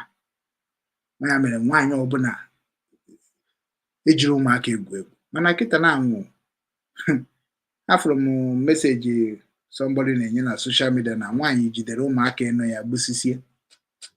O mekwara na awada nwoke jide ụmụaka ya ma nwunye ya gbusisie. Ọ frustration. O sighi ha n'aka. Ọ frustration. Ọ nọ n'ọnọdụ ka onye were ego eriri eje go ngwa afịa. Goche ngwa afịa kpọọ na shop ya. Onwe na-abịa ego ya afịa. Ọ pụta ụtụtụ o kiricha ngwa afịa, o mechikwa shop na. N'ebia 2-3 days ịchọ ihe ị ga-eme ngwa afịa. Ọnya bụ ihe ahụ ndị a na-eme. I have seen the world. O nwe ihe bụ na ndị a bụ responsibility maka not take it anymore. But na mmụọ ahụ na-abata ha ime na-abata. Ha anaghị ajụ onwe, anaghị check na nwekwara ihe ga-abụ reaction of people. Ama m na-echekwa ya. Onye mere ịpụ ihe a na-eti ndị mmadụ. Mana mgbe ha na-eti, mgbe ị na-eme ihe ị na-eme ji eti gị, na-efeel that na onwe ha. Mana mgbe ọ ga-efo gị n'anya, ịyọba biko. Mana mgbe ị na-achọ ime eme, obi gị asịkwa gị no, obi ga-asị gị yes. And obi gị agwa gị, nke ahụ ga-agwa gị no, ga-agwa gị na ihe nji agwa gị no na alụ gị ga-anụkwa ụdị ya by ndị mmadụ. Ise nke ọzọ asị, ma ọ bụ na ha fụnụ m, ọ bụ na ha chọpụta m. Then nke ahụ sị gị na ọ bụ na ha chọpụta, ya sị gị ime ya otu isi otu a mee eme onwe gị afọ gị. Gị na ha na-akpa. Gị nwa ga-amakwa that na ihe ahụ onye nke ahụ na-ekwu ọ dịcha ha clear. But due to na inwego worried because of condition, you will be confused. Amaghị mmadụ na-emego ihe a megoro. Ị na-achọ ị na-ene anya ka imetụ ihe aka. Ofu obi na-asị gị emetụna ya aka. Ofu obi na-asị gị metụ ya aka. Ofu obi na-asị gị emetụna. Ebe ha na-ekwuzi okwu sef, imetụ ya aka. Ị gaghị amasị na imetụ gị aka. Anọ ụdị ya bụ imetụ aka. Ọ ịda na ọkpabiri gị aka, ọ na ọkụ dara gị, i wee nweta ezi onwe gị n'ihe na-eche before. This life amaka, ma niile dịrị iche echiche ka mmadụ. Anọ ọnya mere ndị be anyị anaghị eche echiche. Even many of them bịara obodo oyibo, ihe ha ji nweta nwa ego rụọ hotel, nweta nwa ego wee go moto, nweta nwa ego wee mepe ngwa afịa. Ọ maka na obodo oyibo gọọmenti mere ife na ọ dị izi. Anọ ọnya ka anyị na-ebe ka gọọmenti anyị mekwa nke ha ka ọ dị izi, ka ndị mmadụ nwebe aṅụrị, ka nnatanụ fụ ụmụnne m ha na-ekene m ekene na mbatara, na-enwe aṅụrị na mbatara. Na ọ bụrụ nke ga-abụ njecha bata, oke n'ihe o ji bata, oke goo ihe o ji bata. Ego ole ka onye dịrị unu? Ọ ya dịkwa ka ọgba aka wee nata. Ụmụnne m ya gaziere unu niile n'ọkakwa mụ nwanne unu nwoke Ugwu Okechukwu Obinwannem nke ndị Igbo. Nwere ihe ji ndọrọ anyị mee nganga niile. Afụgo m ụwa a sị nna Chukwu gọziri m nna afụfụ ntara wee nọ n'ọnọdụ a ekwesịrị ị na-enwe aṅụrị and achọghịzi m ihe ga na-agbaka m alụ chọọzi m ya udo adịgo ihe nidiri bụ ịgbanwe ndụ gị ebe a bụ niile na-ekiri m gbanwee ndụ gị atụzi n'asị anọzi n'ebe a na-aghọrị nwanne gị especially onye Igbo no matter what anọzi n'ebe a na-emegide mmadụ erizina ego mmadụ n'otu ọbụla o si na-akpa gị gwa onye ahụ nye gị ọ bụrụ na onye ahụ enyere gị Chukwu ga-anapụkwa ya indirectly o nwekwa ihe ụwa dị ọ bụrụ ihe niile ka na-akpọrọ Chukwu who setigo everything about the life witness go m ihe mere m ji azụ Obinwanne o kwefuru ihe a na-eme na Biafra struggle ọkwa m gwara na after 6 months ihe anyị nọ bụ July kedu ihe na-eme both side nke Simon side nke Nnamdi Kanu idafụ ihe na-afịa ọnụ ịma sọsọ mụnwa bụ ndị Igbo mana onye aba aga leno imaji struggle Biafra gwuo m wayo ma ọ mere m nganga ha esi nwee followers olitere that followers ama mbụ original ọnọka ihe mechukwu kọfụ egwu kpam onye ọbụla misi the same thing nke Simon kpam onwe ọzọ ga na-anụ ya na kogheriwe because na government knows how they work.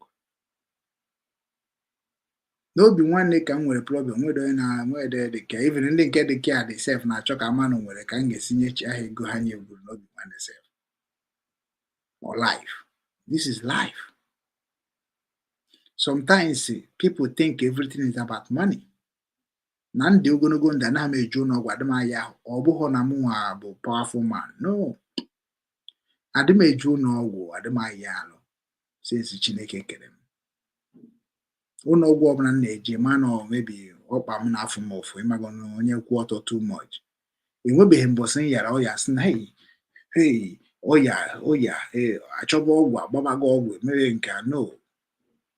And ana m eme ihe siri ike ihe ọ ga-abụ mmechi ndị mmadụ asị na ị ga-ayakwa arụ eme ihe mere adị m echede echiche ya arụ adị m eche echiche ije ụlọ ọgwụ ihe ọbụla m na-eri n'ọnụ m ihe ọbụla na-eti n'ọnụ na m dị kọntrol am ihe ọbụla m na-eri n'ọnụ na m dị kọntrol am ọ bụrụ ọdụ ọmụma na arụ mgbọ ya agbọ ọnyụọ ya na nsị ọnyụọ ya na nwa mmiri ihe mmadụ riri n'ọnụ ekwesịghị igbu egbu cheke na gbogbo kama etighe ọnụ gbọọ ya waa. Some things na-egbu anyị today ịjụọ m nsị gị na ọ bụ ihe anyị bucha n'obi onwe ndị bụ obi akpọ efu ha otu a kịta na-anwụ iche na onwe ihe na ha na ihe na-emefa ma onwe na-ata ha amosu ọkwa ha na-ata onwe ha amosu ibe gị na-arụ ọrụ na-alarụ ụra ibe gị na-alahụ ụra ịmụrụ anya kedu ihe ị ga-eji wee taa arụ ọsọ gọọmenti na-eme alụ isi na-eme ha gbasara gị emechi anyị je na gọọmenti aka azụ kedu ihe mere na ịma nwee problem kedu ebe na ịma ya arụ eju n'ọgwụ na-agwọ gị the same ịntanetị ị na-ene anyị na-apụta na-akọ ụmụnne gị ọnụ na-aba mba na-akọ the wrong channel people ọnụ the same ịntanetị a ka Chinedu Nwandike nọ wee kwuo okwu niile o kwuru mmụọ the same ịntanetị a ka Amechi Mmụọ na-agụ na okwu ihe niile o kwuru mmụọ the same ịntanetị a ka Mr. Ibu na okwu ihe niile o kwuru wee nwụọ the same ịntanetị a ka Ada Jizọs na okwu ihe niile o kwuru wee nwụọ the same ịntanetị a nna m kedu nke m ga-agụ wee ghara one ma stere ka m nwere gbubeghị nchegharị ịbịa na soshal midia ụwa niile na-ekiri gị ndị ọjọọ ndị ọma ndị ihe niile ndị ụwa niile na-ekiri gị ị na ọ na-asị na-ebo ndị Igbo na-ebo nwanne gị bụ onye Igbo ebubo onye a bụ onye oshi without evidence nke a bụ nke jọgburu na-esi gbuo nke akwuo onye a na-eme ihe ọjọọ without evidence onye a bụ sabotua without evidence ọ bụ na emecha ọ bụrụ asị ịmakwa ihe i mere ihe ahụ i mere ka m gwa gị eziokwu before na ụmụ gị ga-ata afụfụ ya ihe a na-asị gị na imecha na ụmụ gị ama nta afụfụ ya ọ bụkwa capital lie ọ dị very simple to connect otu a nọ kịta na ihe ọbụla bụ ihe ọjọọ m metere nwa m ga-ata afụ ya afụ gọọmenti ọ bụ eziokwu ihe ọ na-asị na imechaa ka ị pụọ ozugbo ị na-anwụ ndị dị ndụ ga-eji ihe papa gị mere wee mesoo gị m na-agwa gị ya ibi ma gọọmenti ndị obodo na-anapụgide gị napụcha gị ihe nna gị nwere ije bido n'isi so na ihe na-agwa gị bụ na nna gị na-eme ajọ ihe ahụ nna gị na-eme ga-eme gị afekt iwu ka ọ ma nne gị ọ nọ ka ụmụ gọvanọ asaa anyị naba dewon Chukwu gọzie unu ka ọ dịkwanụ tomorrow caregivers ga-abịa wenye update about the value of local government, town, villages, ọrụ ha kwesịrị na-arụ ka ị na-ege nwere ihe ọzọ ka ị na-ege ọ bụghị bịa na soshal midia na-eti mkpu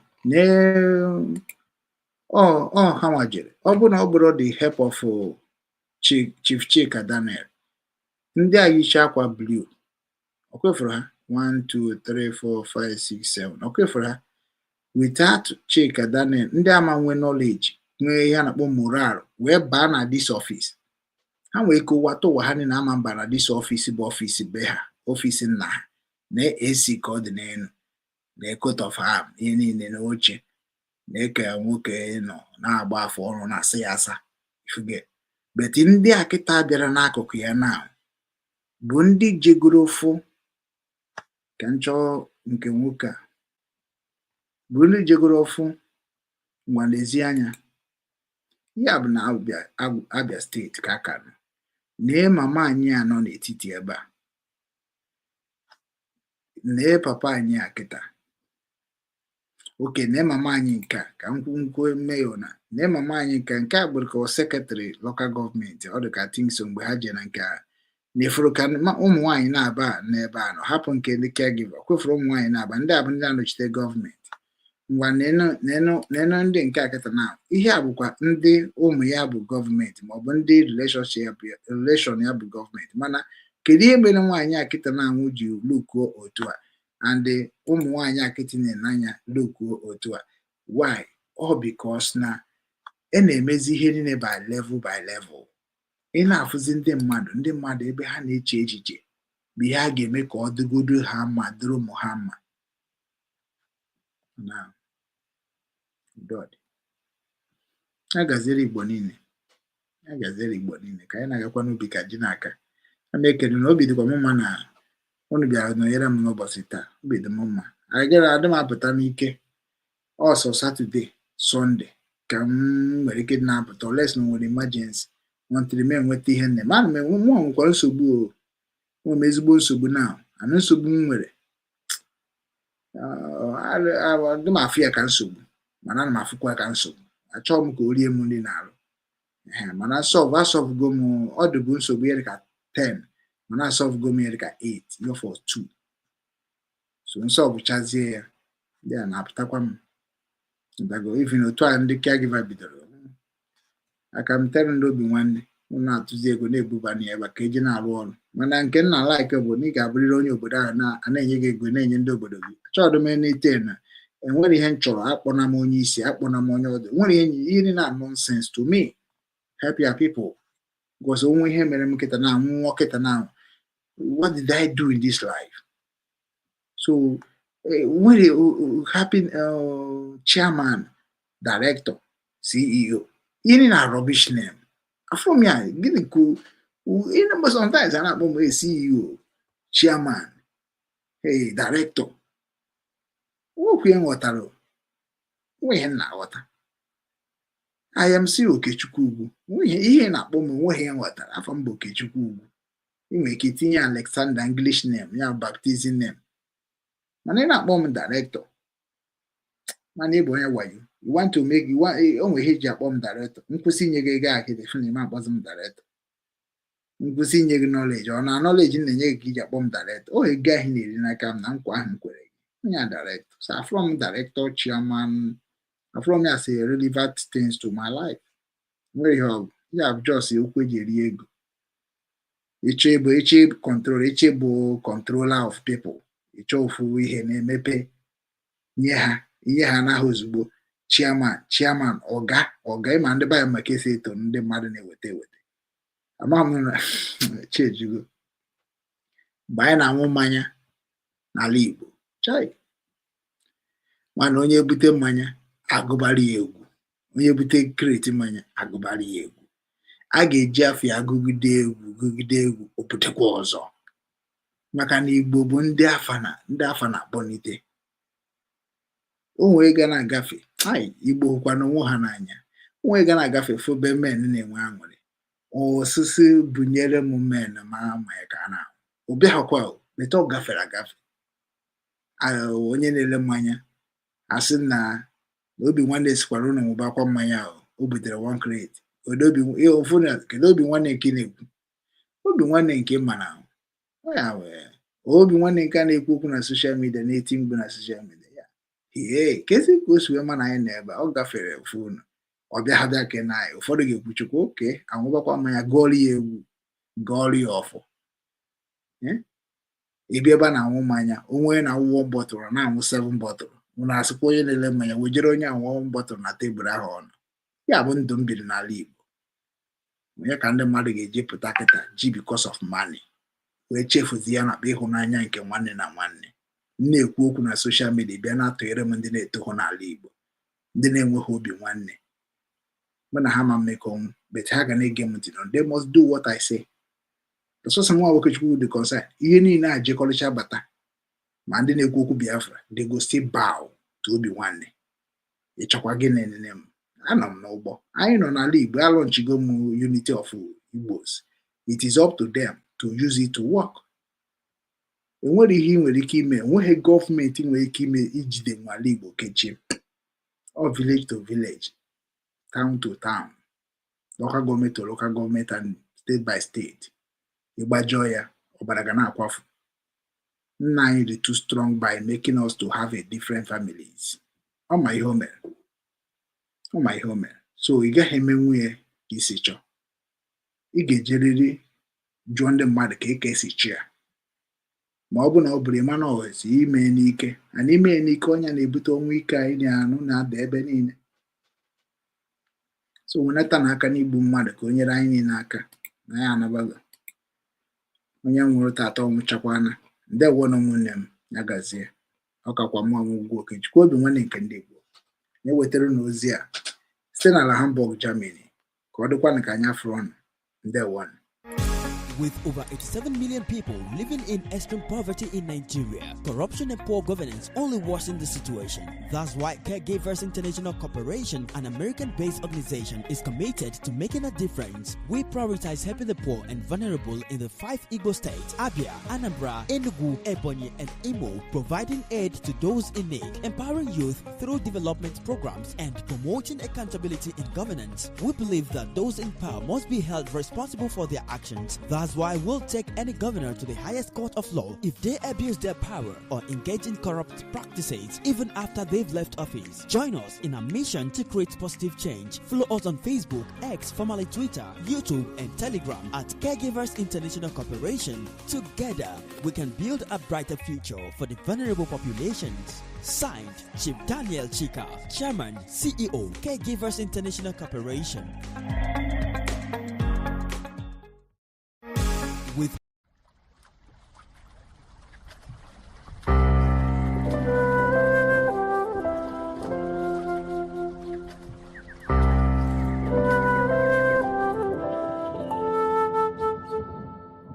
Obinwannem Igbo Global Cultural Movement Foundation.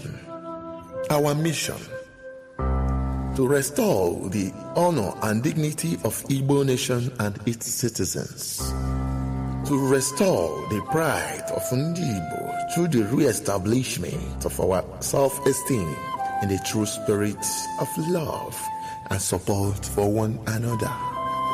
To ensure that our past trials and tribulations are turned into a glorious future to rebuild the strength of Igbo through her bond of unity, to ensure that Igbo nation reinvent herself and get back on track in order to regain her pride of place in the world, to reinvigorate the ingenuity of Igbo through self-rediscovery and self-actualizations, to see that no Igbo child or citizen is left behind in the grand scheme of things. For inquiries, call Director Chineke Ugwu Okechukwu, Ukraine on +380 975 221413